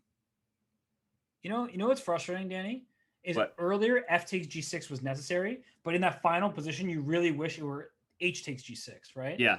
You have, in fact, let's bring up the analysis board just to show what Robert's talking about. The main point is that if you just, in the final position, if you just flip the script of these pawns, black actually has very decent winning chances, because this pawn is, not only is it not passed anymore, meaning it's not a pawn that can run to a queen. For those who don't speak French, a passed pawn has nobody who can stop him. This would make that not a passed pawn, but it also would mean that the pawn is a bigger weakness, right, than it is now. So interesting point that f takes g6, because you said, Robert, was necessary and ultimately limited winning chances. That often is the case, I feel like. But whoa, so g2 hanging, but bishop e4 would be the what is this? Wait, what? Wait, g2. Okay, so he's just saying the bishop pair is going to overwhelm you. That's all he's getting is the bishop pair as far as comp goes. He's down a pawn. But he's so much development. Both bishops, that knight coming to b5, rook g1 happening, castling queenside. This could just be a knockout. Levon, I feel like, I don't know why, I feel like he surprises me so often in the opening where it goes things like this, and then he's just, I don't know. I haven't seen this opening, this position in any other SCC match yet this year, Robert. That's what I'm saying. I feel like just kind of a newer opening, and Levon's about to maybe stretch this thing back to a 2-game lead. His position looks excellent. It's just so many ideas are clear for Levon with the white pieces, whereas Jan, my ideas for black are defensive. Knight a6 to stop the fork on c7. He plays it. But now I see rook g1. You can't castle, because then I can take your knight on f6 and your g-pawn is pinned. He gives up the g-pawn, but that can't be good. He just has to give it back. Yeah. I'm taking it. Again, everybody, castles would have allowed. I'll just show the quick tactic. No analysis board needed. Just show real quick. Pin it to win it. But yeah, so white is better. You can even castle long here. Keep the pressure. I like it. And what's he thinking about? So castling queenside. He's not going to take on f6, at least not yet. Oh, he might have some kind of knight d6, because the knight f6 isn't protected. So like that hits f7. It sort of forces a king takes d6 maybe. And then Oh, he does it, Robert. Yeah. Play and guess the move, bro, which you can do at Chess.com right now. Win cash prizes and premium memberships. Guess the move by Robert Hess. I love that. You should always be looking at hanging pieces. And the knight on f6 is only defended by the king. So knight d6, in a sense, it's a protected square because you may give up your knight, but you win your opponent's knight. And then knight f6 is a crucial defender for the black king. Shout out to Nathan F34 Armand. Mod's working hard. Thanks you for all the support. Instantly, as soon as I did that little rant, throws in a guess the move command. Yeah, that's an awesome move, Robert. Jokes aside. I mean, seriously, good find. It's just one of those positions, Danny, from as soon as black went up a pawn and we were highlighting how white had more development, I start immediately thinking, okay, I'm down material, which he is no longer down material, but I start thinking about tactics because the black king is never going to find shelter, so let me try to go for it all. Oh, yikes. If you can't get a free sub, Boiling Fag, you can just throw us your Twitch Prime and watch the Twitch Primetime Smackdown, right? Aptly named. If you're missing it, I'm currently engaged in a match with John Bartholomew at the break. Find out who wins. Subscribe to the Twitch channel. All right, yeah, White's crushing it. Let's bring up the analysis board because you highlighted the opening. I think Levon is just crushing it here. We were also talking about the end of that rook ending, but again, Levon goes away for the first time, everybody, from the main line winnowers, and I just wanted to highlight because it's part of the match storyline as these guys, you know, improve and show the high level footwork of how they're adjusting. So he goes away from the mainline winnowers. We've seen e5 in every other game, but he goes with bishop b3 and clearly got Jan in some sideline he wasn't ready for because this grab on g2 was not a good idea. And as Robert has said, White is just crushing in development. And as we catch up to the live game, currently crushing in the live position as well. Just awesome. Awesome chess here. And Levon might be about to jump back up by 2 games. And he's up 2 pawns at this moment. So he started down 1. That means he's taken 3 pawns in the process of achieving this position here. And all right, black has some chances because white's pawn on the king side, they're isolated. And pawns are best pushed with a pawn next to it because the strongest pawn is one protected by its buddy, right? Because you have to use a more valuable piece to attack it. So that's the problem that white is facing. But Levon is doing extremely well on the clock, Danny. That is a new thing that we haven't seen much of. Yeah, we just saw several people in chat, all chats pointing that out. Zen Automon in the Chess TV chat, rocking that premium membership I gave you from just a couple matches ago, says it's understandable for Jan to not want to play his candidates prep, but against Aronian, you know, can he really do that? I think he has switched into some mainline stuff now, and I think he'll continue to fight, be willing to play mainline stuff here on out. Aronian converting. Sorry, I was kicking spammers from the chat, you know, just you're what? Everyday fun. I was kicking spammers from the chat, so that's why I was. Oh, I love that. Man, when you moderate, it gets me going. I'll tell you what. You're moderating. Robert Hess is playing mod roles. All right, you cross the line. You know, there's usually your I like the jokes. way you moderate, boy. Oh no! Here comes 95. I don't know what's going on with me today. The accents have taken over. Oh man, so good. Yeah, no. Look at that. He leaves the king on the c file so that the c2 pawn isn't hanging. Perfection. Push him, baby. Push him, baby. Yeah, I was thinking that too. Can you just push the pawn? Levon, he's so practical. He's like, I'm not even going to give you any counterplay. H pawn will win me the game later. And he maintains a 2-game lead. And I say maintains because he was up 2 points. Jan struck back, and now Levon regains that margin. But now Jan's gone back into something weird. No longer the E4 Italian game we've been seeing. But to be fair, it wasn't even just because, you know, doesn't want to play main lines or something. He wasn't getting anything as white, right? In the Italian there, that last game Levon played on the black side of the Italian was good for him. So. And yeah, this again has the Caro-Kann-like pawn structure with an exchange. White has given up the E pawn for black's C pawn, and it looks like that happened on the D5 square, right? But in these sort of positions, you look at this rook on C8, Danny, that semi-open C file seems more valuable than the semi-open E file because the E6 pawn defended by its friend on F7, the C2 pawn is defended by a bishop, but there's some loose squares, and here comes that knight potentially to C4 and maybe knight E8 to D6 first.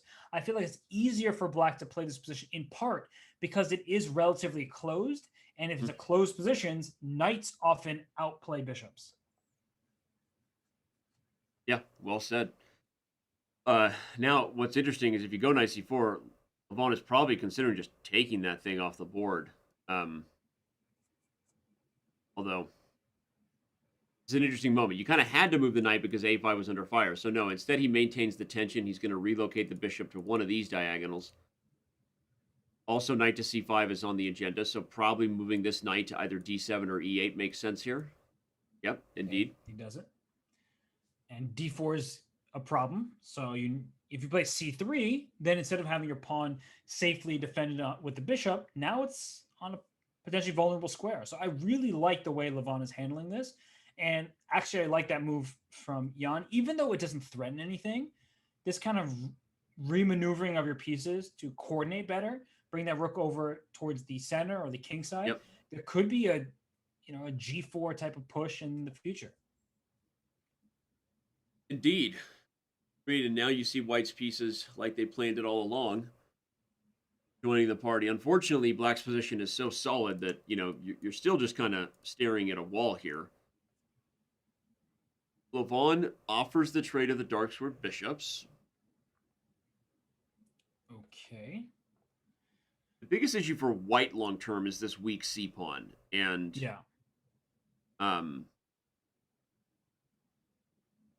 can Nepo do something with the pressure on the king side to kind of distract from that being the main focus? Because notice what Levon is doing, everybody. He's getting surgical up in this. He trades the bishops. Now he's offering the queen trades. If pieces keep coming off the board, it's easy peasy to just focus in on the weak C pawn. And so kind of an instructive approach there from the Armenian, right? Good anticipation of the technique and what Black really wants to focus on. Yeah, because as we were talking earlier, look at what White's rooks are doing, doubled on a semi-open file, but they're still not doing anything because E6 is so well defended by a pawn. Whereas look at what Levon's about to do, double on the C file and stare right down at the C3 pawn. Danny, you were just talking about that. I think this position might strategically be lost for White. And Which is crazy. I don't if Jan like goes talking down in those 3 terms. games. Sorry, what were you saying? No, I don't like talking in results-oriented ways, but it just looks so bad for White at this point. It's definitely a 2-result position, as they say, everyone, meaning Black is playing for a win but can only draw if it doesn't work out. And White is really, it's much worse than the computer is saying. This is such a hard position for White to hold. Oh, this is such a big moment. Can you take on C3? The answer was the answer. I was hoping you would have the answer. So to the Batcave we go. Analysis. Let me at least show the basic tactic. If you take with the knight, there's knight to B1. But wait, the computer thinks Black. What? Yeah, because the rook on C8 is defended, so you can play knight A2. Oh, sick. X-ray vision. Defending your knight through the enemy rook. And it only works because of what Robert pointed out, that rook is defended. So he's calculating that being Aronian, and he's going to decide whether he can take here. This is such a huge moment. It's winning if he sees it because of knight A2. Yeah, that was not my instinct, but you see the eval bar next to the board. It's saying Black is much better after knight takes C3. It's like, all right, so what can it be? And he takes the rook on C3, which was my first question, was can I just do this? And the answer is yes. But this transition is not going to yield as much for Black. I think partly because after the trades happen, I think E4 is just weak. The king comes up quickly. Oh, well now it's E4 is just being traded. I thought he was going to take C2 first. Yeah, what was that decision? Yeah, why didn't he take C2 first? That was weird. Thought he was going to take here, then take. Is there knight takes D6 instead? Of what? Instead of taking back on C2, was there knight takes D6? Maybe. But that gives Black... Okay, well, obviously now we're in an endgame where things have recovered for the Russian, and Jan likely likely not going to go down 3 games. Looks like he should hold, but knights can be very tricky in these end games. But look at the time advantage, by the way.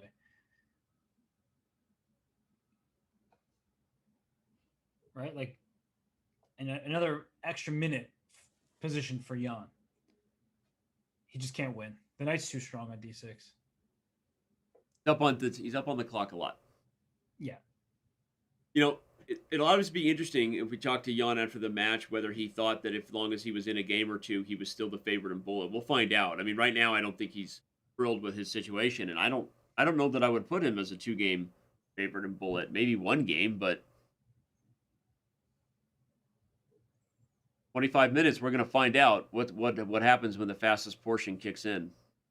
And isn't it funny, Danny, how you look at these games so far, and probably our audience is like, well, clearly Jan is the better bullet player. He moves much more quickly. But there are players, Alexander Grishuk being chief among them, who are relatively slow in classical chess and in games with slightly longer time controls, but they can really speed up, right? And Levon has proven that he is the type of player. He can be exceptional in bullet, even if he seems we call them time managers, Robert, not necessarily time takers. Like they just they manage whatever time is being given to them, given that particular time control, right? Whether it's classical, Grishuk, we know, gets the most out of his time, right? Gets under time pressure a lot, 5-minute, 3-minute. But in bullet, that doesn't mean that they don't know how to manage their clock there too. By the way, here comes a knight check and the a-pawn's falling. But can the knight get trapped if you take it? Oh, you can't take it. Let's show it. Let's show it. Levon Aronian just offered a draw, by the way. Jan declined it, but it doesn't matter. Oh, no, Jan is going for the win. We're still going to show it. If you had taken the pawn, king to c2, Billy Blue, the knight runs out of squares. What's funny is black is probably still not even losing if he trades. But okay, back to the live game. A king and pawn ending, and we will have peace throughout the land. The 2-game lead maintained now, right, for Levon, Robert. And 25 minutes on the clock exactly. I'm not going to complain anymore, Danny. I used to complain that we had too many Berlins. I think I've seen enough Frenches for the day. You've seen enough Frenches? Yeah. Well, notice that Jan does acknowledge defeat in this game, at least the meaning he chose about opening. If you're just tuning in, Levon won a very nice game on the white side of this 4 bishop d3 French just a game or two ago. And in that game, it was c5 played by Jan, but not here. Instead, we have a different variation being played. We do. Black has the bad pawn structure, but the 2 bishops. And you often hear the bishop pair being an advantage. I prefer having the superior pawn structure in blitz games in particular. I think with less time on your clock, it's just easier to play positions with a stable pawn structure. And look at those pawns, right? If e takes d4, going for a trade, in comes the knight directly, hitting your c6 pawn and causing you some serious problems.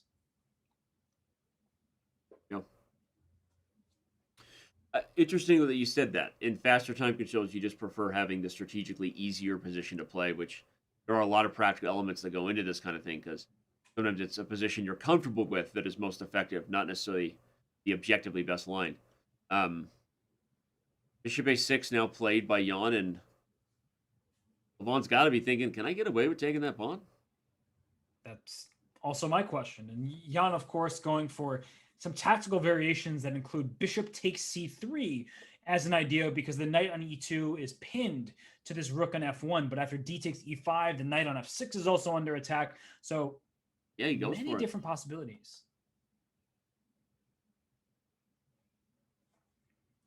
I feel like you believe in Levon's position here. I do. Yeah, I do. And it's not just because Jan played the French. Looks good. I mean, the transition is based on, like, you wish if you were black that you could take, and the point is the knight can't take because the rook is hanging. But I think there's just too many pieces hanging for black, right? I mean, the knight... I literally have calculated 0 here, Robert, my style. Minimal work.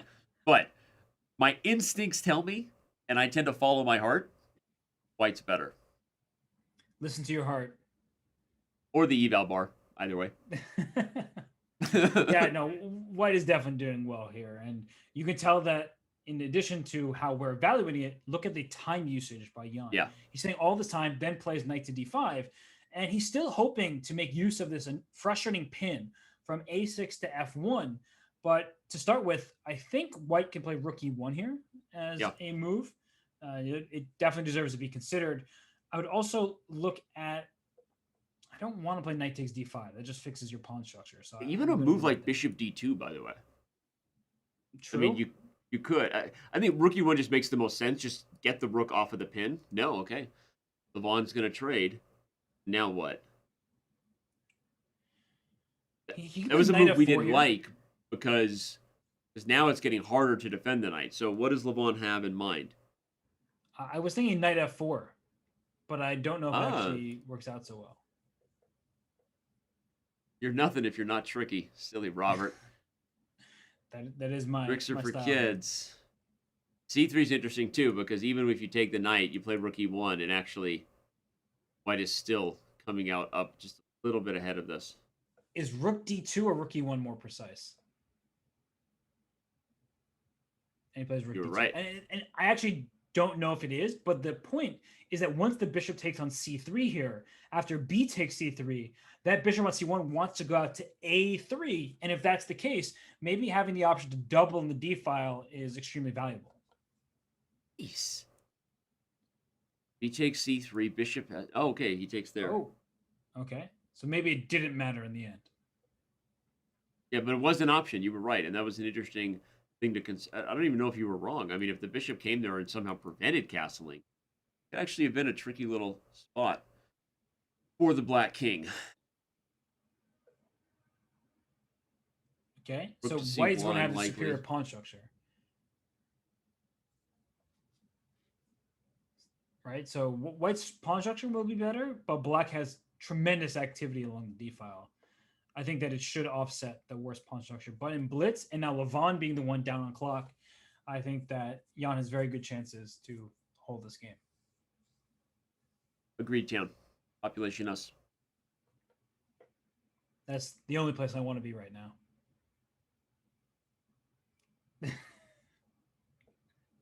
You're blushing over there. I know. I do love a compliment. So Jan doing everything he can to stop the mobility of white's pawn structure. I think that's smart. And I don't love that move. So I liked what he was restricting the pawns, but in some positions that king on f2 will snake to h3 and potentially into g4. So I don't love pushing all the pawns in this manner, but I think that Jan has a better grasp of this position than I do. No, but you're not. I mean, that's a good point. It looks like they're going to head for a draw anyway. Indeed, they do. But we'll bring up the analysis board as they start their next game and take a look at it. Because I think you were right in the sense that, you highlighted these pawns were advanced for one purpose, which was to restrict. You're stopping f4, which would support this pawn. The h5 pawn is stopping any other advances by the pawns. And, as you said, kind of holding the king back of any potential infiltrations. This was an interesting decision and risky. If Levon wanted more, I wonder if he couldn't have tried for a little bit more. So I don't know. I kind of trust your instincts. I trust that spidey sense of Robert Hess.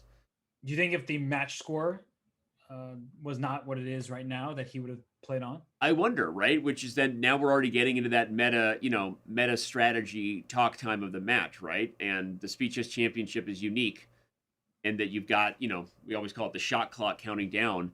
So Levon actually has two advantages right now. One on the scoreboard, the other on the time. Oh, look, I did it. I finally cured my weatherman dyslexia.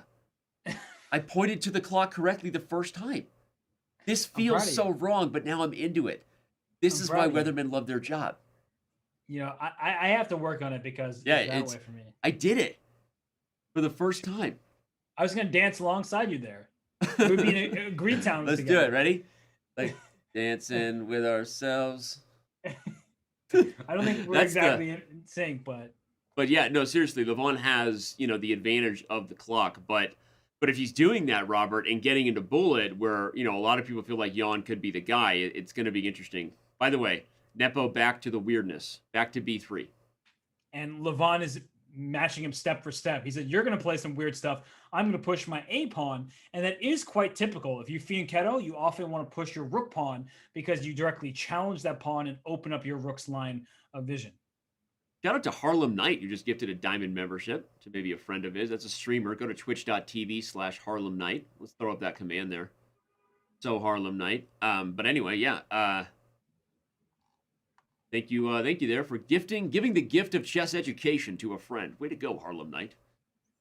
Also, Denny, you're getting so much love in the chat right now. Wait, really? Yeah, who'd you pay? It wasn't me. So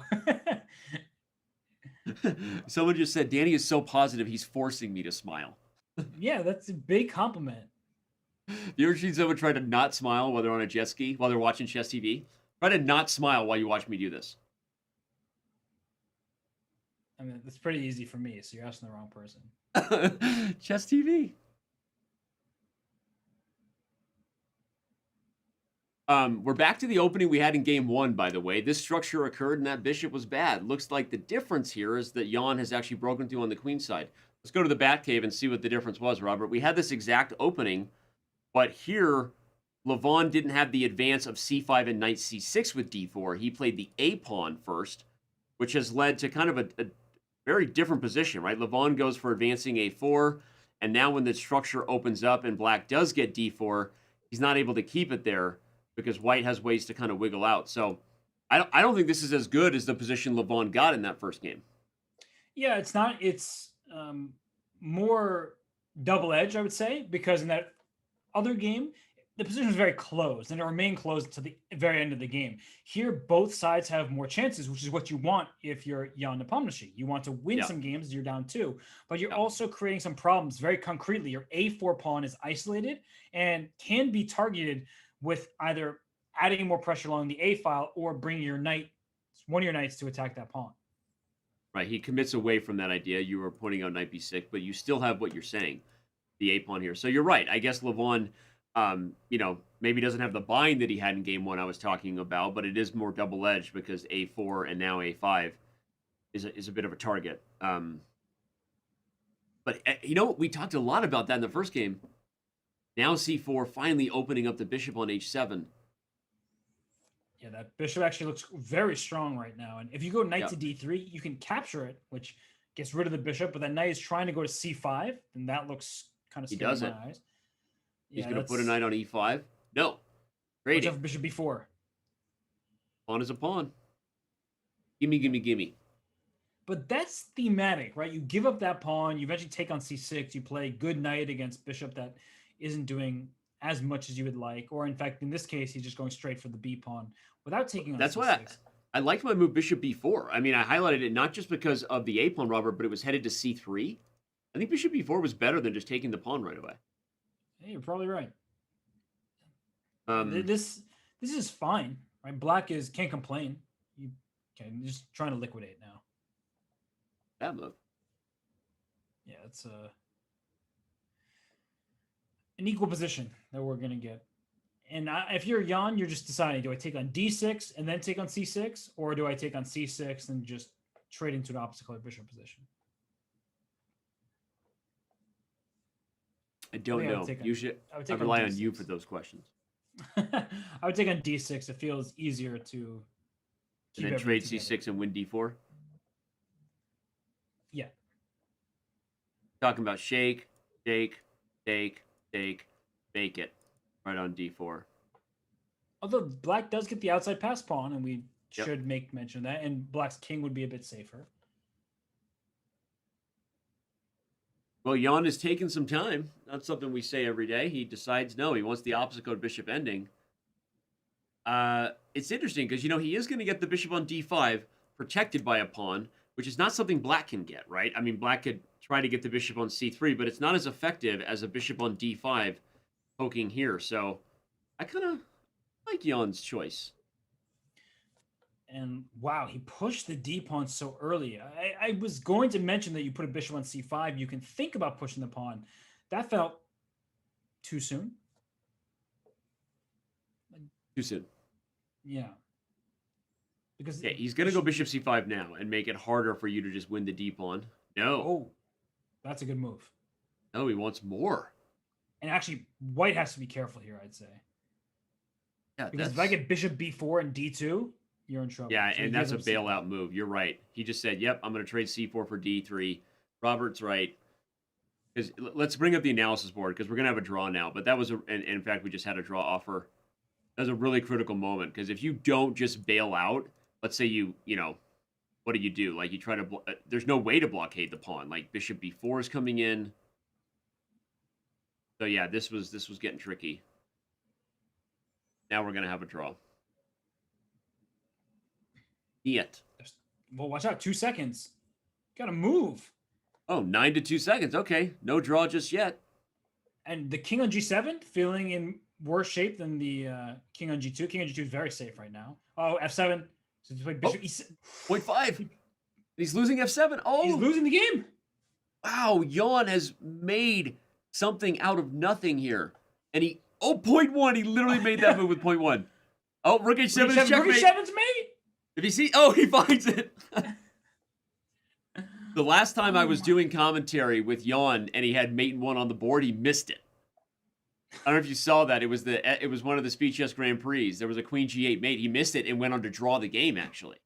Wow. Against Abu Satarov, if I'm remembering correctly. Yeah. Yeah. Danny, I watch you. Okay. You pay attention. Yeah, I do. You know me. I've always been a decent student. Oh man, I thought maybe you just watched the highlights on YouTube. No, but I was going to follow that up with, except when I'm watching you, because I don't remember that lecture you said that you taught me many years ago. Hey, everyone who's been watching us for years now knows that you darn well remember that lecture, and you're just pretending. So no, I really don't. So yeah. Anyway, shout out to Indian Lad who won Guess the Move over there at Chess.com. You can still play. Remember, cash prizes on the line if you're sitting on the sidelines at Twitch and YouTube. Get better at chess. Don't just watch it. Go play Guess the Move. All right. And speaking of getting better at chess, pawn structure. Look at White's pawn structure. Only one pawn island.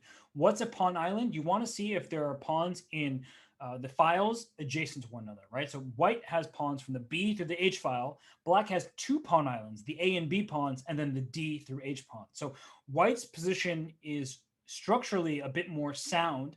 And you also have taken towards the center because Black is left, if you trade on b5, Black's left the B pawn, and White's kind of furthermost pawn is the c3 pawn. So I just want to talk about those dynamics a little bit. I personally prefer White's position by quite a significant margin, but Danny, I feel like maybe I'm overestimating White's chances.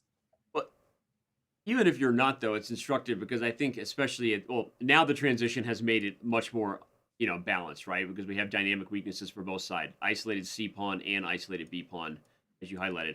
But what you were saying is totally true, and it sounds silly for us to go out of our way to talk about pawn islands or groupings, but at this level, that's exactly what they're looking for, is any sort of long-term weakness they can gang up on and create problems. So, positional weaknesses. 5-head thing. Get it. All right. Now White is, pressing just a teeny bit, right? The C pawn is objectively as weak as the B pawn. They're both isolated, but White's got a little more space. The knight is also tied down to the E pawn, right? This is a little bit shaky here, but we'll see if Aronian has a way to convert. Can you just take on E5? Right away? Isn't it hanging? You laugh at the discovery of my bishop? Well, the rook on B8 was hanging at the end of that, so. Oh, Shiza. Wait, can I say that? Oh, let's go. Let's go look at that. You're right. Oh, bloody hell. Wait, can I say that too? I feel like if you say curse words of other languages in English, you can get away with it. I'll let it slide just as yeah, the rook is hanging in the end. Blimey.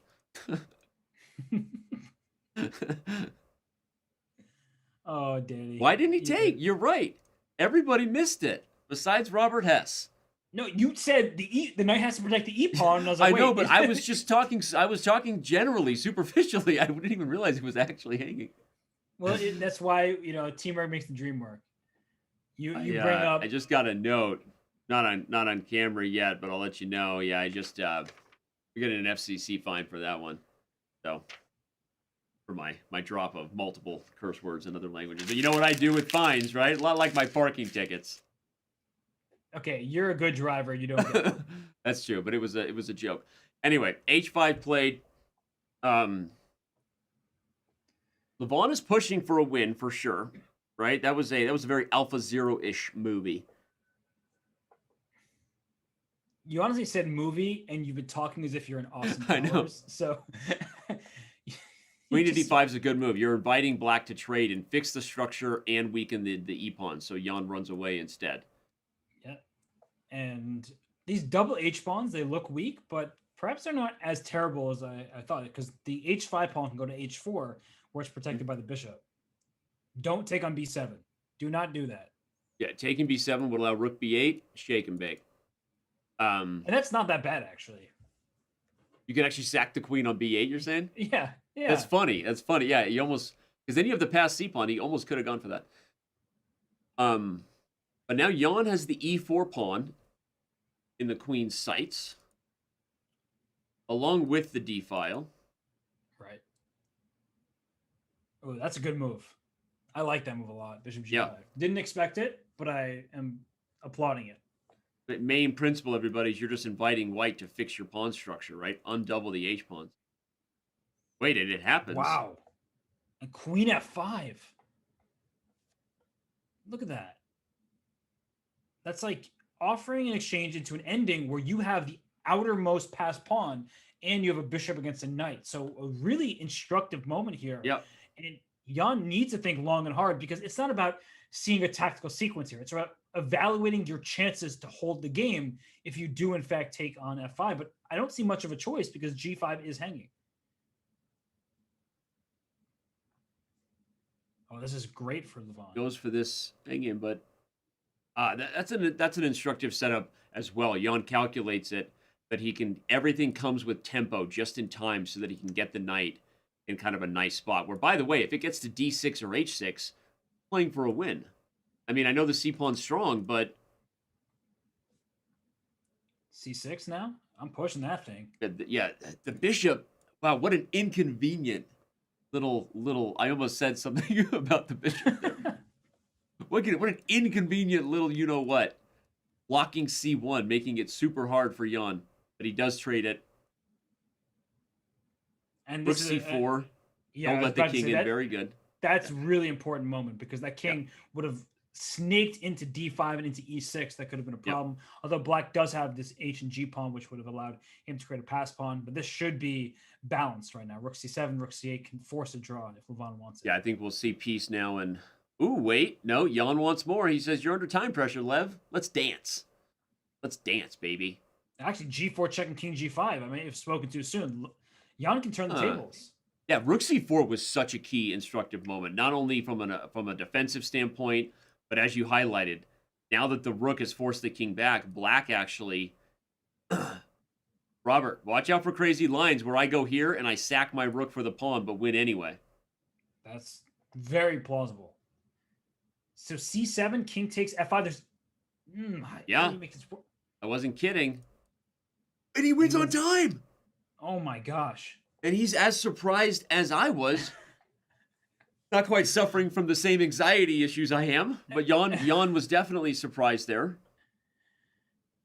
And Levon has his just head in his hands, and he's like, what am I doing? We're definitely going to get one more game here in the 3-minute portion. The players have not started it yet. I'm sure but they're deadlocked now. They're tied. Yeah, Comeback. In the heat of that game, Danny, I forgot about the match score. I forgot about the clock situation. I was just looking at this very interesting and curious ending here. But I think you were right that black actually turned the tables and Jan was bringing his king in. And that's part of the reason why Levon lost in time. It's just good for black at this point. Yeah, and I don't know why the players aren't starting. Make sure that they're aware that they should get going.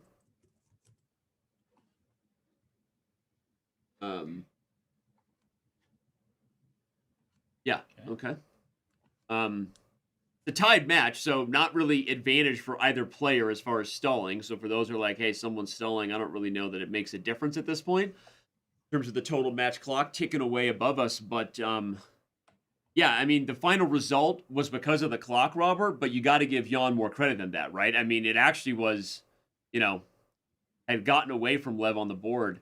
And that idea of the rook coming down, the knight maneuvering to f7, like he calculated that super quickly. It was super, super smooth and paid off. Yeah, I mean, we kind of are a bit harsh sometimes on Nepo for the way he plays too quickly in moments where you're better than this. You don't need to make that mistake. We saw that several times the 2019 Singfo Cup in the round 1 against Vichy. Right, I'm pretty sure he just blundered fully at the end of the game. In the last round against Anish Giri, Jan botched a rook endgame where that he probably should have held. But in all seriousness, that's the bad side of things. The good side of things is he does find these moments where he's trying to press for win. He finds instructive technical ideas very quickly. So gotta give Jan the credit he deserves, and he's an amazing player. And I really do think that in this format, he has a chance against anybody, but somehow in years past, he hasn't been able to make it to the final. Yep. Well, this year, as we know, he's on the Magnus Carlsen side of the bracket. You've got the Hikaru Nakamura kind of Wesley So side of the bracket on the other side of things. And not to say that those 4 guys are necessarily the only favorites, but obviously those are the big names. And or the people that have made it the furthest in the last couple of years, particularly with Nakamura and So. Anyway, yeah, I'm with you 100%. And I think that sometimes the blessing is also a curse, right? You highlighted where Jan has, frankly, blown games and given away points because he played too fast. But he's also sometimes just super impressive. Like here, he's already up a minute on the clock. And in blitz, that's usually an advantage. Wait. Whoa. Oh. Blood pressure. It's just... We had the same reaction. But Bishop E5 I was like, what are you doing, Levon? Like, that's just not a... Anyway, apparently it's all good, everyone. All good in the hood. Make a trade. Wait. Queen F6. Queen F6 is a really good move. Hitting F3 and hitting B2. Oh, he found it. Yeah. No, it forces the trade. And the knight comes to E5 and... Taking E5 would be lights out, everybody. That is a bad idea. Don't do it. And it's a good lesson in when pieces are attacking one another. You want to decide, does capturing first help me, or should I provoke my opponent to take my piece? Yeah. And that's what Levon has just said. Please take build in the tension, baby. Just build in the tension, baby. And those double pawns, Danny, is blitz. Not enjoying those things. Well, you highlighted it. Let's go to the analysis board, because you made a point a few times, right? That the instructive part of, yes, objectively, maybe this is okay for white, classical chess, the G files is useful as the double pawns, but in fast time controls, so hard to take on a strategic weakness and then not make a mistake. You're a human being. And now, Levon has just won a pawn and might be pressing for more for the rest of the game. Yeah, he is an option here. He can trade queens. I would not do that when my opponent's king is still quite weak, but he can take on D1 and play a better ending. I think he needs to move more quickly in positions like this. He plays queen F6, spent 14 seconds. That's not that much time, all things considered, but we have seen him get down to the waning seconds, and that's where he blunders or gets outplayed. You're right. And just like we've given fair criticism to Jan for playing too fast at times in his career, I think that if we're talking about, the matches today, there's been a couple games that Levon lost because of time pressure, right? Whether he actually lost on time or made a blunder. So I think it's fair. He needs to speed up just a little bit. He's not losing this game.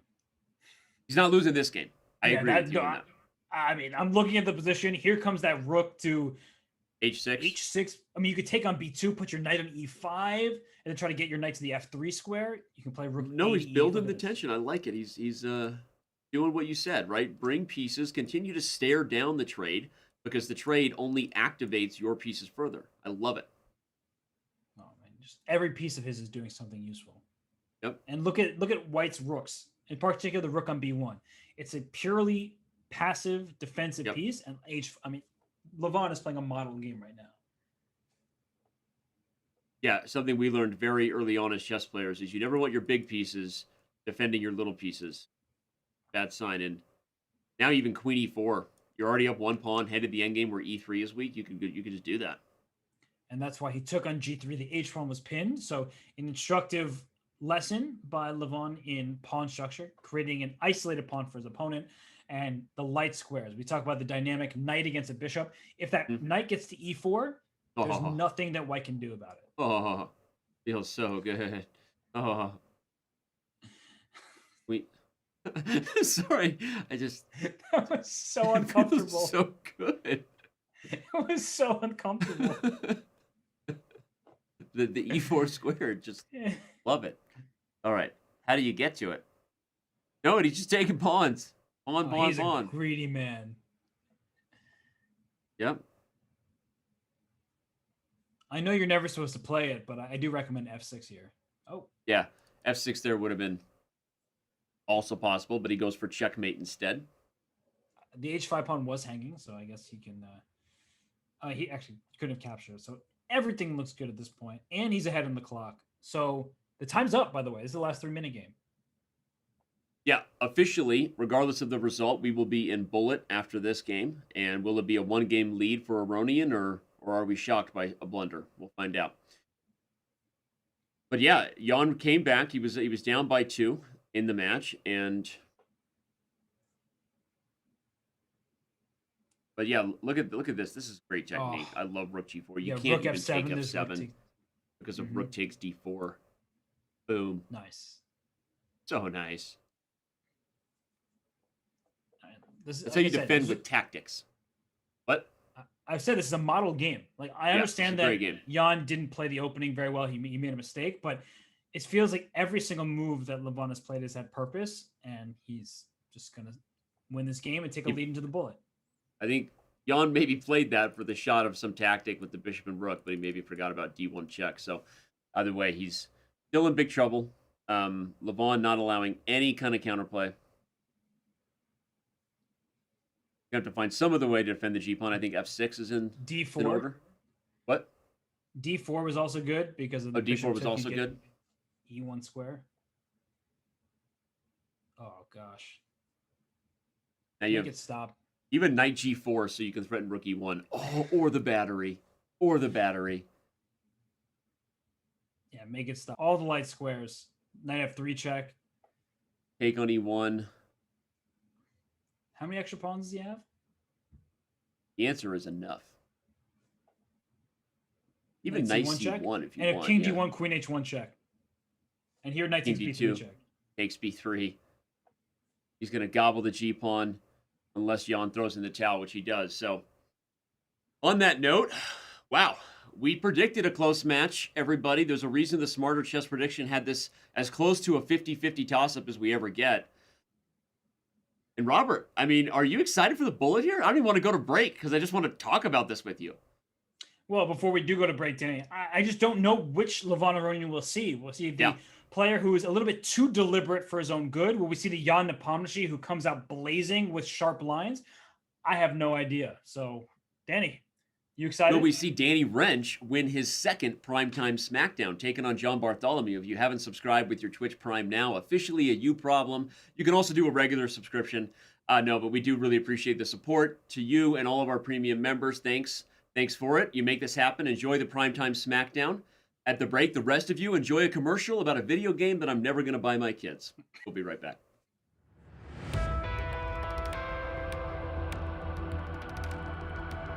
All right, here we go. You're back against the wall. Hey, I'm not going to be ashamed of a sweep because I've already been swept twice in these matches. Dude, you shouldn't be. All right, here we go. Let's go. Okay. I'm gonna go for your Tory. Oh wait, no, you switched to the London. Switching it up. Classic John. Anyway, yeah. I feel like I've been here before. So yeah, this strangely looks like the first game. Yeah. Oh, darn it! That was a not good approach by me. Okay, that's painful. Yep. Pain. Mm-hmm. Pain is okay. You're giving me that. I'm gonna take the f4 square. Got 2. Okay. Yes. Take that square if possible. All right.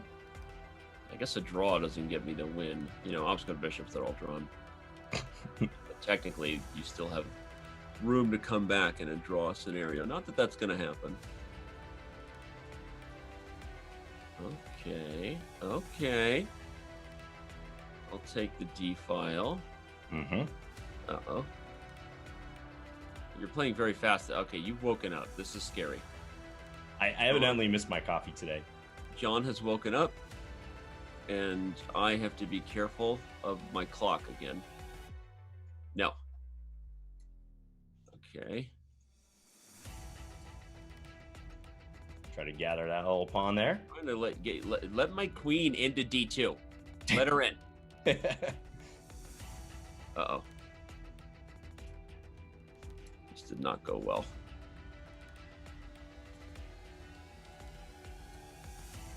Pre-move town. Population Dan. I trapped that knight yet. Oh, crap. Okay. All right. Okay, I clearly poked the bear. All right. Don't be... But you're wearing that Grizzly Adams shirt. Where are you going right after this? Hunting? Yeah, this is a branding thing at this point. Like, this is like you're going hunting for Dan's? Exactly. Okay. Okay. Forgot to take the wrapper off. This show is not brought to you by Nestle Pure Life, although it is my preferred brand of bottled water. Okay. Okay, this is it. Not an ad. I've you've got game 5 written all over your face, and I'll give you a chance at the Scandi to get there. Let's do it. If I win, I want it to be in your home turf. Oh, but not this line. I hate this line. Oh, why? I thought you would like this one. No, this is so irritating. This can be fun.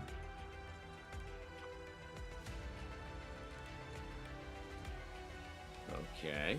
Okay. I don't know what I'm I give you credit because usually you avoid the Scandi against me. I do. And so, this is it's playing with some guts, Dan. Yep. Gotta respect that. Gotta respect that. What are we doing here? I guess I'm gonna do this.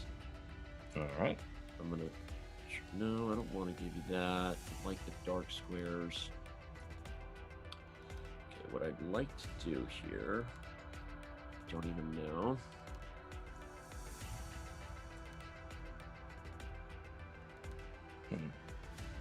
Yeah, there we go. This is some intense positional maneuvering. Yeah, no, I've been learning from a positional master. Her name's Beth Harmon. Ah, I've heard of her. Oh, I forgot my knight was pinned. That was adorable of me. I tried to play knight c5. What are you doing here? That was probably a bad move by me. What am I doing? Oh, no. Oh, no. This is the Danny I'm used to. What did I just do? This is the Danny we know and love. Okay. Okay. What happened there? I'm going to let my time run out.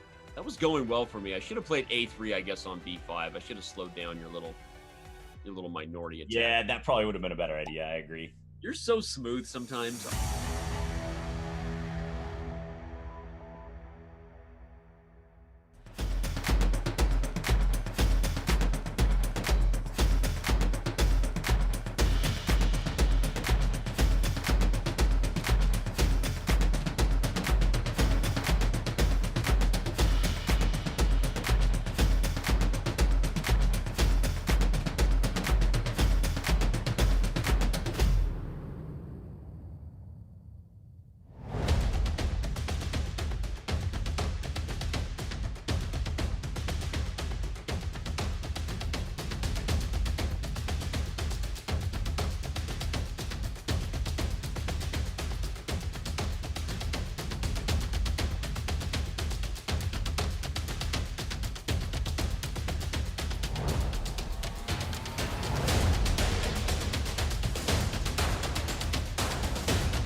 And yet again, we have a snapshot of our top guessers.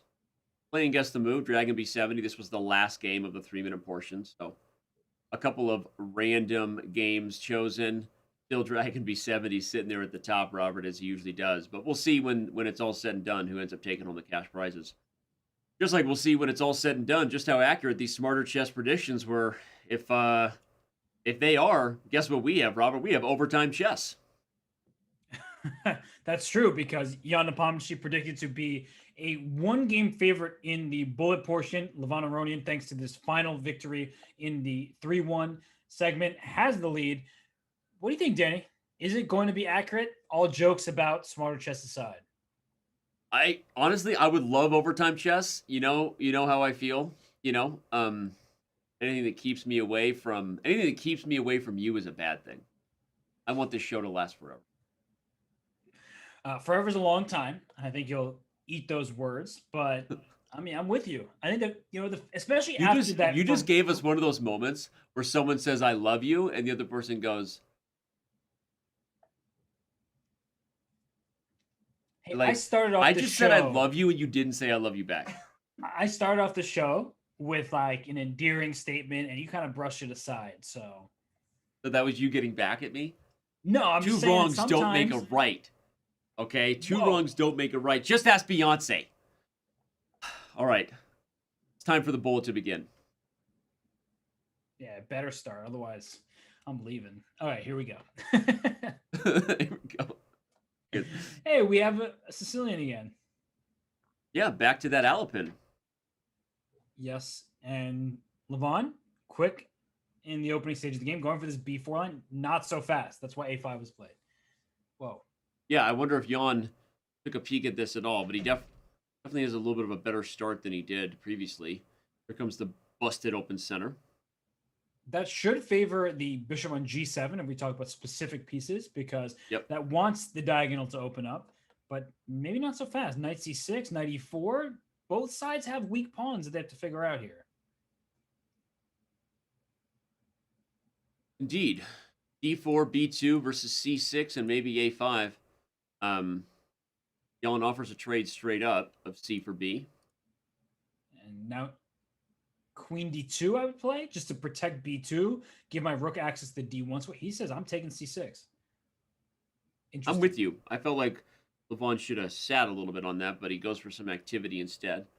Well, I think that Black's pawn structure is stuck in place for the E4 pawn in particular, whereas that D pawn may quickly rush itself to D6, in which case not only is the F7 square problem because the bishop on C4 is so strong, but there's a passed pawn that you have to deal with.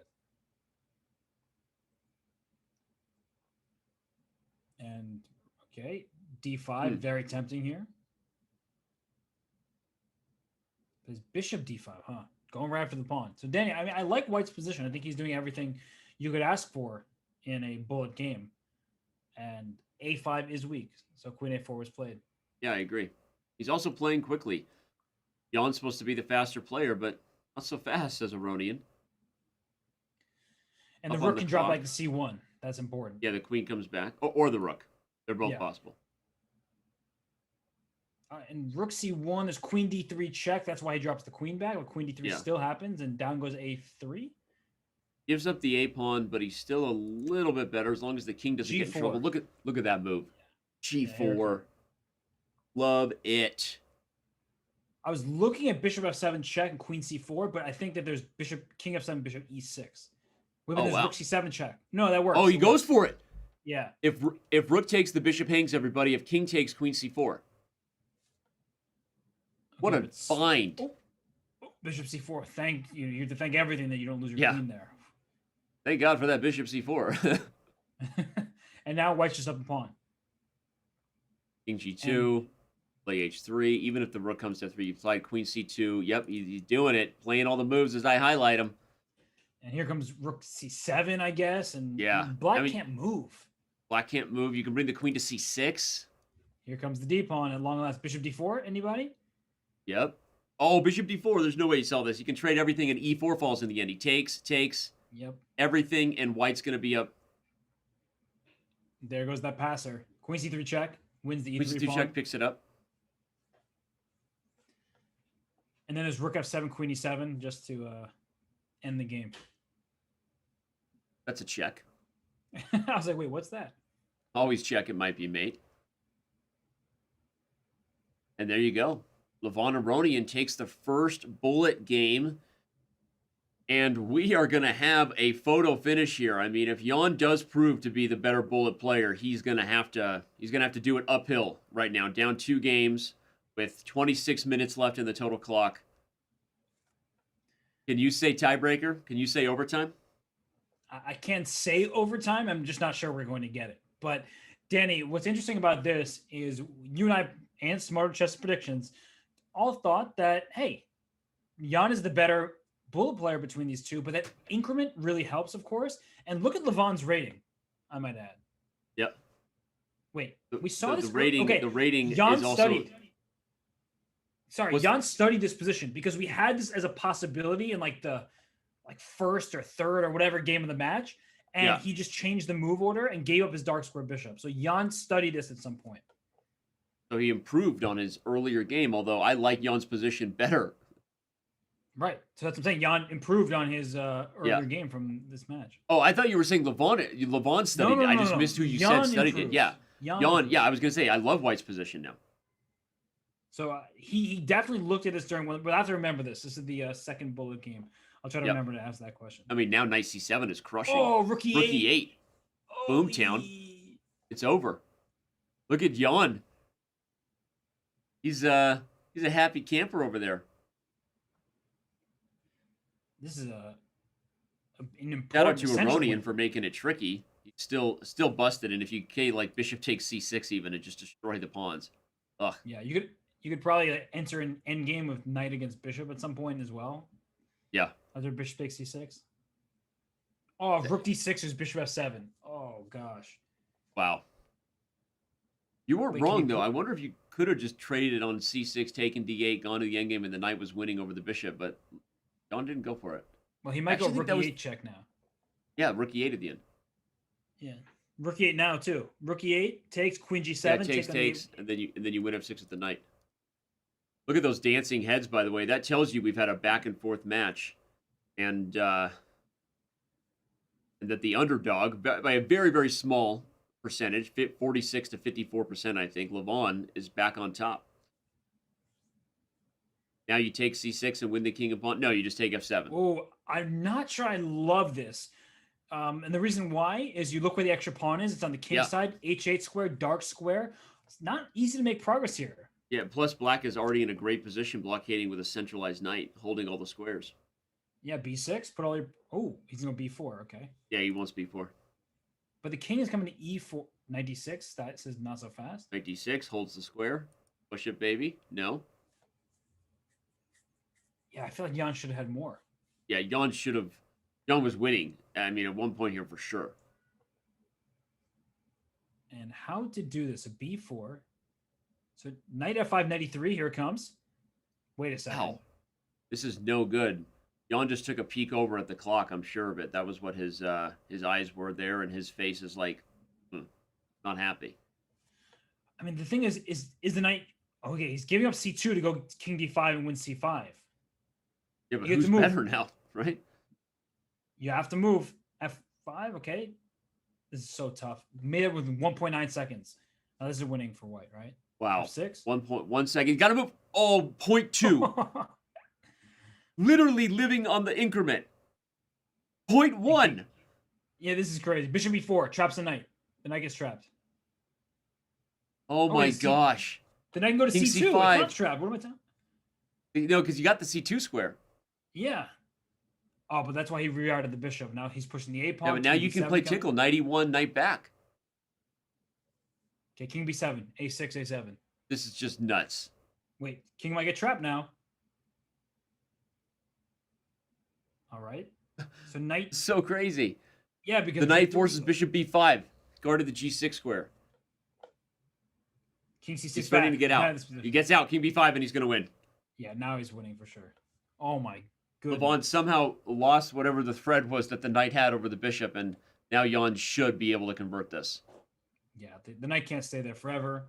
Yeah. Down goes some of these. The trap pony. And with it. Oh, man. Well, from a match strategy point of view, every game that lasts a long time, I guess, is still a good game for Levon. But this is close enough that you can't even really say that, right? I mean, at this point, neither side is really thinking about the clock. It's a 1-game match with 20 minutes to play. That was not the cleanest victory for Jan, Robert, but he did get it done. He did. When his back was against the wall, he could not really. I mean, he can't afford to not win games because there's still plenty of time left, 21 minutes. But he really needed that for his confidence, if nothing else. And we have another interesting position where Black has these pawns in the 5th rank. Are they strengths because you can keep pushing the forward, they're restricting White's pieces? Or are they weaknesses because after bishop f1, knight c4 type of moves, those pawns can quickly get under attack? Yeah. Notice how I highlighted them green when you said strengths, and then I switched to red when you said weakness? You are. Just wanted you to know that I'm also contributing to the show. That was all. You're the best commentator in your team. Thank you. I love you. You just no, but I will highlight for your ideas anytime, baby. You can be my wingman. I'll be yours. All right. E5 is a target. You're right. And queen to b3 might make it trickier for Black because I'm going to bet on these pawns becoming not strengths, but weaknesses. When you said you can be, I thought you were going to say you can be my bodyguard, and then I can be your long lost pal. But I'll be your chest coast toast. No, different song. That's okay. Yeah. All right. By the way, they did prove to be weaknesses. Levon picked them apart, and what's the we've got a count? couple minors for the rook, but I like White with the open king. Yeah, I agree. Oh, okay. So what is the actual count? It's two minors for a rook and 2 pawns. 3 pawns. 3 pawns. Yeah. So rook e1, knight e5 can come next. I would probably advise to trade some pieces. Oh, but c4 is hanging. Oh, does it anyway. So queen c4 looks possible. He decides to go. Watch out for those light squares, Danny, right? There could be a quick counter. Don't get mated. That's great advice. So queen a7 is happening next. That's such an important pawn to lose. Yeah, the outside passer could win the game in the end. Rook d1 maybe, and then a4, a5, and then just push that. Yeah, Black is stuck. I mean, you're pinned down to d7. Oh. So we're. By the way, he was just inviting bishop e5, which would have been a blunder. Rook d7. Nice. But now push it. Did win the c pawn, which gives him bishop d4 as a possibility. Okay, so he's going to repeat. And then can he take on h6? Can he just go for that pawn? Wait. He's really going to take a draw? And Jan says no. Jan says no. I'm surprised by that. Now the bishops are dominant. Queen f4. Levon is getting nervous under time pressure. That was the first time said that all day where Levon that was like clearly a dubious approach there. And he was better, but didn't he was nervous about his clock. And now he's going to lose the endgame. We're going to have a tied match. He's in such big trouble because of the presence of the c pawns. If those pawns were on the board, actually he's getting the pawn. Okay, now you can find a way to get this pawn. He got it. And that makes it easier because look at the h6 pawn, look at the color corner. You need to give up that rook for the light square bishop. So once you take the pawn on c5, bring your king all the way back towards the h file, and you can give up your rook. All you got to do is sack this guy for this guy. Yeah. Or you can try to win this game. Maybe that c pawn is going to win him the game. Stranger things have happened. Okay, rook c3, no. Doesn't put the rook behind the pawn. Wait, this is actually getting really worrisome for Jan. Yeah, this is... The bishops are supposed to be better than the rook here, but I have no idea what's going on. Oh my gosh, I think he's in big trouble. I think he's losing this game. Rook g8. And then c7. d7? Thank you. Oh, God. And the f-pawn pushes. f4. Wow. What a turnaround. Wow. So much for me calling the tied match. Joshua Chamberlain lives. I jinxed it. I forgot about that. You remember that guy who hated me? Whatever happened to Joshua? I bet Joshua Chamberlain exists in the chat just under a different name. If you're out there, Joshua Chamberlain, show yourself. We're going to see king g3, h2, rook a7. Oh, it's so sick. H2, you bring the rook over. He's going to get a knight. No, he's made it. Oh, I thought, but even if he gets a knight, he's still losing. Yes. Well, we'll but- bring up the analysis board real quick. I misdid the timing, but that's still an instructive tactic because white is winning in these endgames, everybody, even if you're down a tempo. Like if black was to move here, the queen gets mated. So black's only move is to get a knight, and then you play king f3, and it's still a winning endgame for white because the king and knight get separated, and it's a forced win. So anyway, Levon wins. It's a 2-game lead. Joshua Chamberlain strikes back. I can't. That's what I keep thinking about. How many people here remember Joshua Chamberlain? That's If what I you're want. out there, you actually know the inside joke. I mean, I just go up even more. Yeah, but you didn't finish. The quite finish your early comment. days of chess success on Twitch. Somebody didn't like me that I ever said anything, apparently, and if I ever said like, "Oh, this guy's gonna win," he really was like belaboring the point. So we had to mute him and ban him, and we kicked him. Wherever you're out there, Joshua Chamberlain. Turns out you were right, Joshua Chamberlain. I do jinx players. So this position is very good for Jan because look at the placement of his pieces. He has the d5 square under his control. Look at the knight on c6 dominated by a pawn 3 squares away. And that's Yeah. very important. You want to look at how your pieces can start going forward and getting aggressive. And that's exactly what Jan's doing, pushing his pawns to the king side, taking over central squares. And Levon's actually not doing so poorly to reroute his pieces. Knight to e6, give me the f4 square. But Yeah. white is clearly ahead. Ooh, nice. Ooh, wait. Apparently it's not a good tactic. It looks good to me. Wait, is the queen getting trapped near g takes and knight f4? The queen gets trapped on f6? Whoa. Whoa. Whoa. I know Kung Fu. Wait, actually, where's that queen going? Yeah, how's he getting out? It's knight f5. Knight f5 holds. Oh, he didn't. No, knight is rook a6. Oh, wow. The queen's getting trapped in more ways than one. That's no fun. So bishop g7, queen h4. The queen gets to escape. Bishop e7, queen takes e5. The queen escapes for now. Wow, this is What a crazy. wild Bishop- position. Levon has no time to figure it out. No, he really doesn't. Buddy, Bishop we see the G5? eval bar. We know there's some way for black to do this, but with no time, there's just I'm gonna guess Jan gets away with stealing every single pawn the queen just did and lives to tell about it. Wow. I mean, queen c4. Only move. You could go Yeah. to b6, but then there's like 92 and Right, knight takes c3 happens there. oh, well now there's 92 takes and g4's hanging. Whoa. Oh, he's going for the attack right away. And watch out for rook takes e3 ideas with queen g4 to follow. Oh yeah, Okay, this is getting very tense. spicy. Rook takes e3? No, Rook takes Wait, and queen takes rook g4. yeah, rook e3. He had it. He made my voice go high. Nobody does that. Nobody makes me bleed my own blood. He still has so much pressure though. The 93 is stuck here. Seriously, Black still has a ton of pressure, but with no time on the clock, I'm gonna guess that he missed his chance with rook takes e3. What's the material count? Black's down White's one up- pawn. Pawn? Yeah. Yeah. And now you have queen e6 at the end of some lines if you want. Trade. Here comes queen e6. Okay. I mean, you could go to the endgame if you're into it, but no. White once more. So what's Queen e8 and then rook g3. No, rook g3 wouldn't queen work. takes But G3. was that king upon ending winning? I don't know. I never saw him calculate. He missed his mate! Oh, he missed his back! He missed How? his mate! Oh my god! Wait, he missed queen takes g3. He queen Holy takes g3 crap! after. Oh my god, Oh. multiple wins! Missed! Queen takes f2 was mate! Wait, What is happening here? Who's gonna win? queen d5 check. And Black's winning? Levon is up a pawn. Oh my god!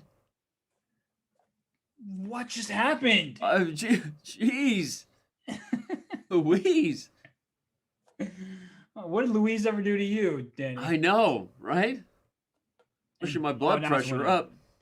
Now it's definitely winning.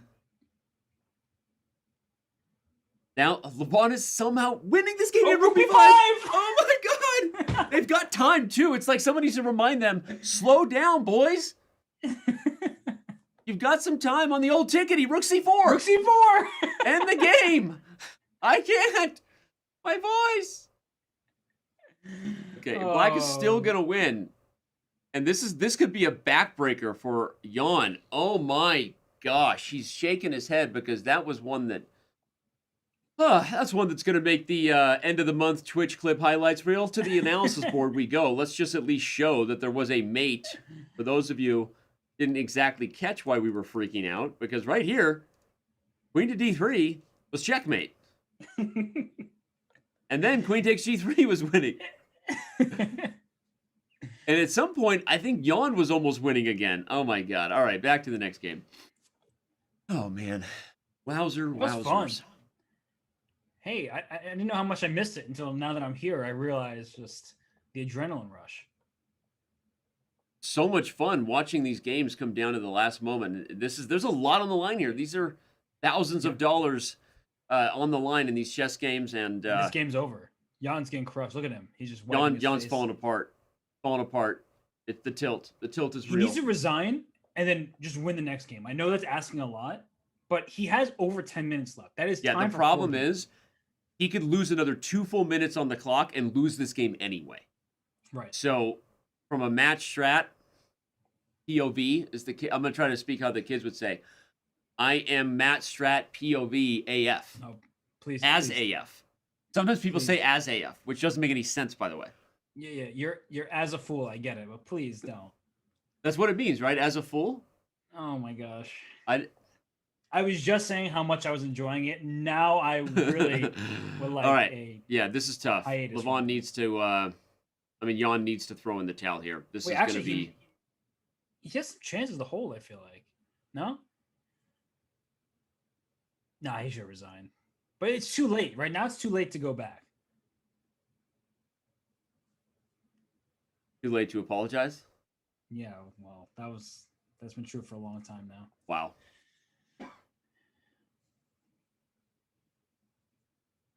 I have nothing to say anymore. I don't have anything to say either. Besides, thank you to Mary1918 who just gifted a membership to someone. You gave the gift of chess education. There's a lot of people doing that around the holidays. That was well done. Nice. All right, no, So but seriously, I think this is almost. I did not think we were going to be in a position to call the match at all in this match, and it's still there's plenty of time. But we are now under 10 minutes, and Jan is really. I mean, it was a 3-game swing that last game. I mean, it was insane. But Levon is 7 seconds, so Okay, can't there you go. count Jan out quite yet. Although I'm with you. That was Queen a E4. huge moment. All right, Rook F3. Let's go. Let's go. The problem is he's down 2 full pawns. Yeah, you're down 2 pawns. Here comes Queen D5. Force the ladies off the board. Might be the smartest thing Levon ever did, making Jan think he has chances to win this game. Because it's look at that clock. Oh, wait. Okay, but there might be that king. Knight F6 check comes. Ouch. Knight F6 chick is rover. Ouch. F2. It's over, Billy Blue. Resign, Jan, while you still can. And Knight D7. yeah, it's every game from here on out must be won. Every game must be won. And pretty quickly at that, because you have just under 8 Yep. minutes. And even if there were no increment, that's 2 minutes per game. You got to get this one, Jan.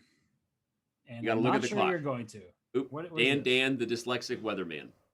I messed it up this time. Yeah, you gotta go that way. I had it right. You gotta poke it up. Any Hooters. Yeah. This is I think we've gone full tilt. And I think that Levon has survived the storm. I mean, already looking like a good position for black again. Up a clean pawn. Yeah, White would like to unleash some sort of attack, but that bishop on c8 may just land on g6 and say, what next?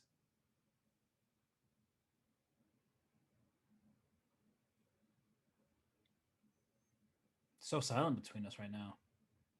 What'd you say? It's so silent between us right now. I just don't know what to say. Our relationship is beyond words. The smile on your face, Robert, lets me know that you need me. Oh my gosh. There's a look in your eyes. Are you telling me that I say it best when I say nothing at all? Right. You and I could talk or not talk for hours. Ooh. Oh, wait. queen h6 is check. Oh gosh, knight h5, queen h6 Nasty. is check. If the knight moves, you take with check. So there's no mates, no attacks. And this is an owie for Jan. And with him, I think an owie in his Speed Chess Championship chances. Yeah, this is it's already. We go up by 4 5 games with only 5 minutes left. We can officially call it. So either a blunder heard round the world, or we're looking at a surprising result, I guess. I mean, for Levon Aronian. I mean, we said this was 50-50, and I said I had no idea who was going to win this match, and so did our stats. But I guess I thought it would be close all the way down to the finish, and this is surprising. Can I just make a quick comment, Danny? Do you mind? Of course. So, Smarter Chess, remember what you said about the bullet portion of this match? Do we remember that? Let me go to chat and back up my boy Robert. Yeah, I mean, That what Smarter Chess. wasn't like +2 for Jan and Bullet according to Smarter Chess predictions. So, just throwing that out there. Yeah. Well, Levon doesn't play enough. Oh! Rook Rook H1's mate. That was a sound effect. If only our eval bar had sound effects. Woo!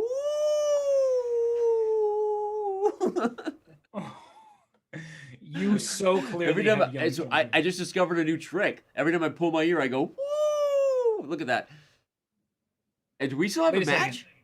Wait, we still possibly have a match if Jan wins the next 2 quickly. Jan has got to win every game from here on out. But he's still down by 3. As pretty as that was, Levon would have to lose and lose quickly. Right. And that was Smarter Chess pulling some strings behind the scenes. After I started talking some smack. He doesn't want it to look so bad on his stat sheet. Yeah. That was... I don't know how that happened. But anyway, Levon right now, still with a 3-game lead, but he's spending quite a bit of time. Jan's getting what he needs. He needs to win, and he needs to win fast, and the first step is playing fast.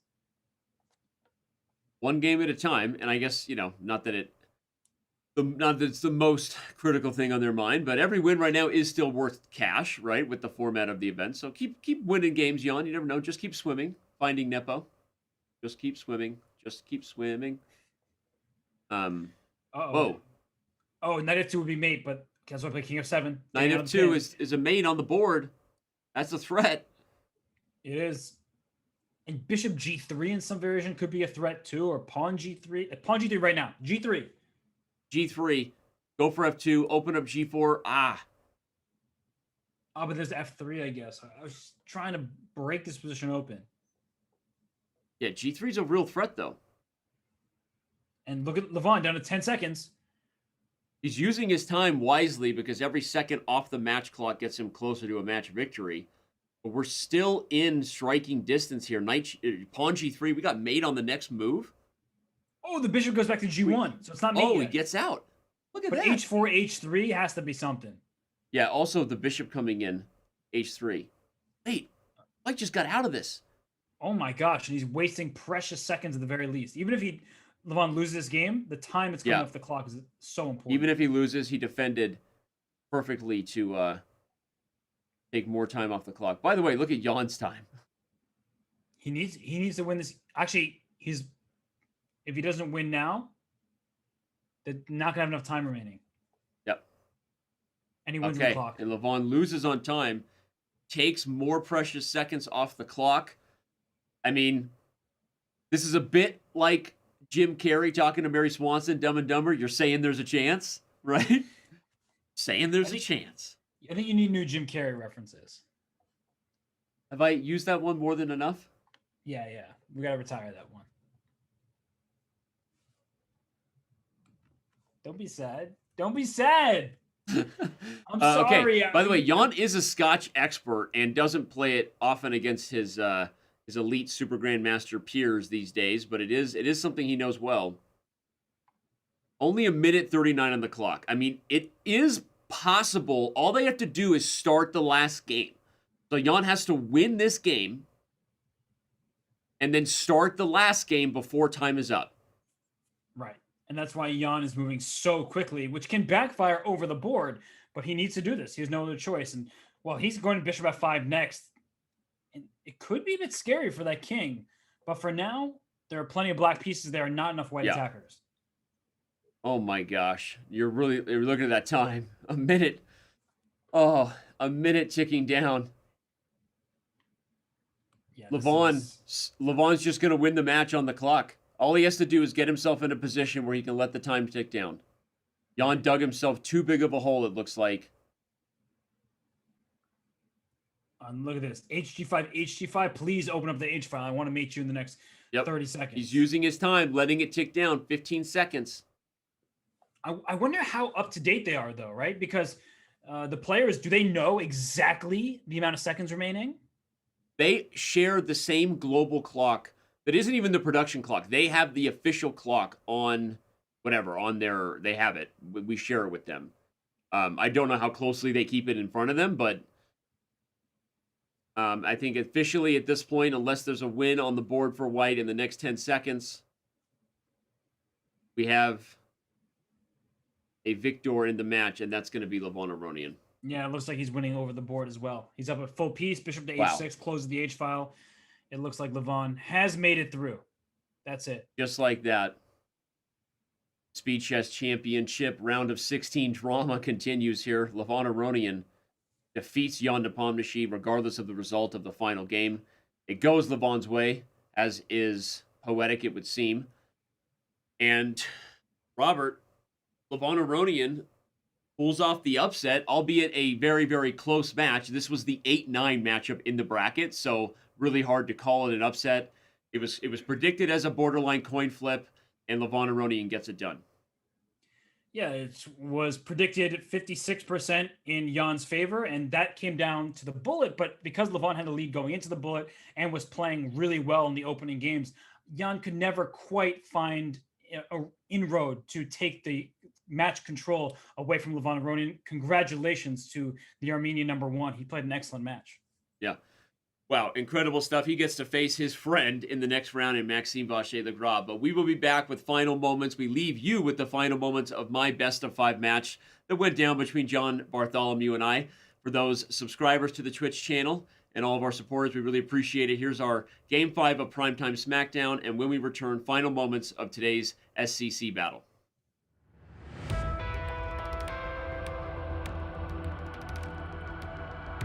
All right.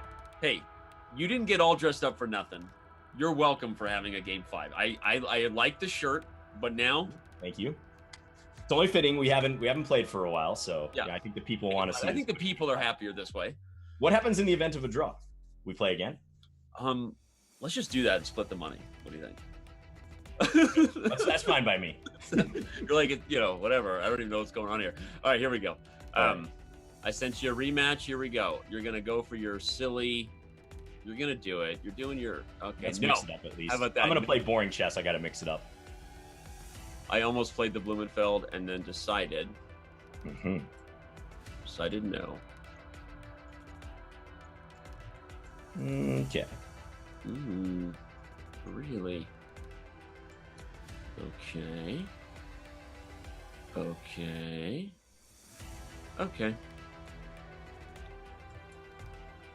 Oh my god, this is just terrible.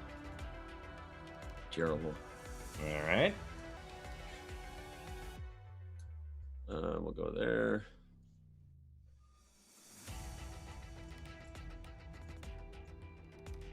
I'll take that. What would Russian schoolboys do here?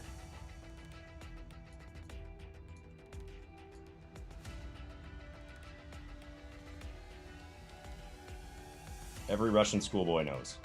Every Russian schoolboy knows you just repeat.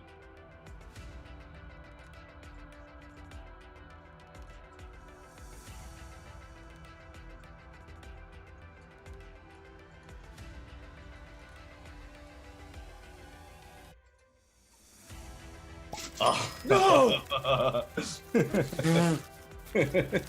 I'm so bad. It always happens this way. This goes fast too. I'm like A best of 5 bullet.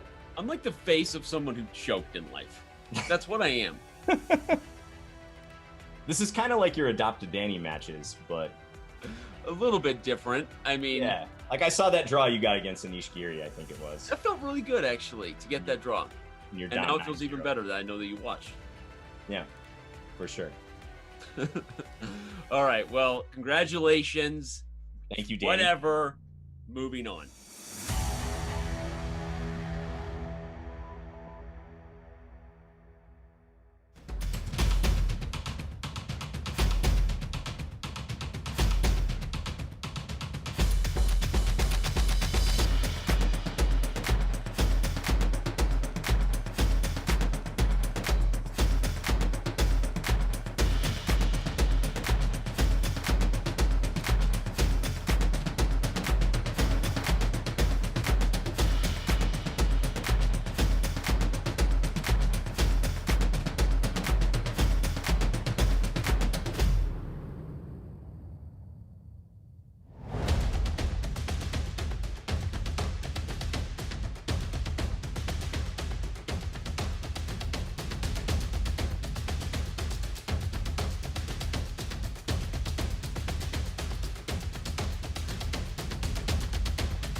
Now you've deadlocked things, and your pawns are also very weak.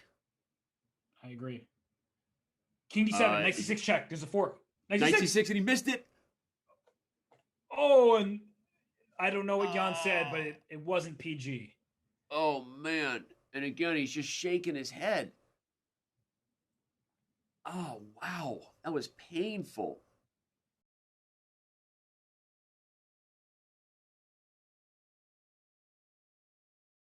And we are back here with the final moments of today's Speed Chess Championship match. Levon Aronian takes down Jan Nepomniachtchi, if you couldn't tell from that moment of the match.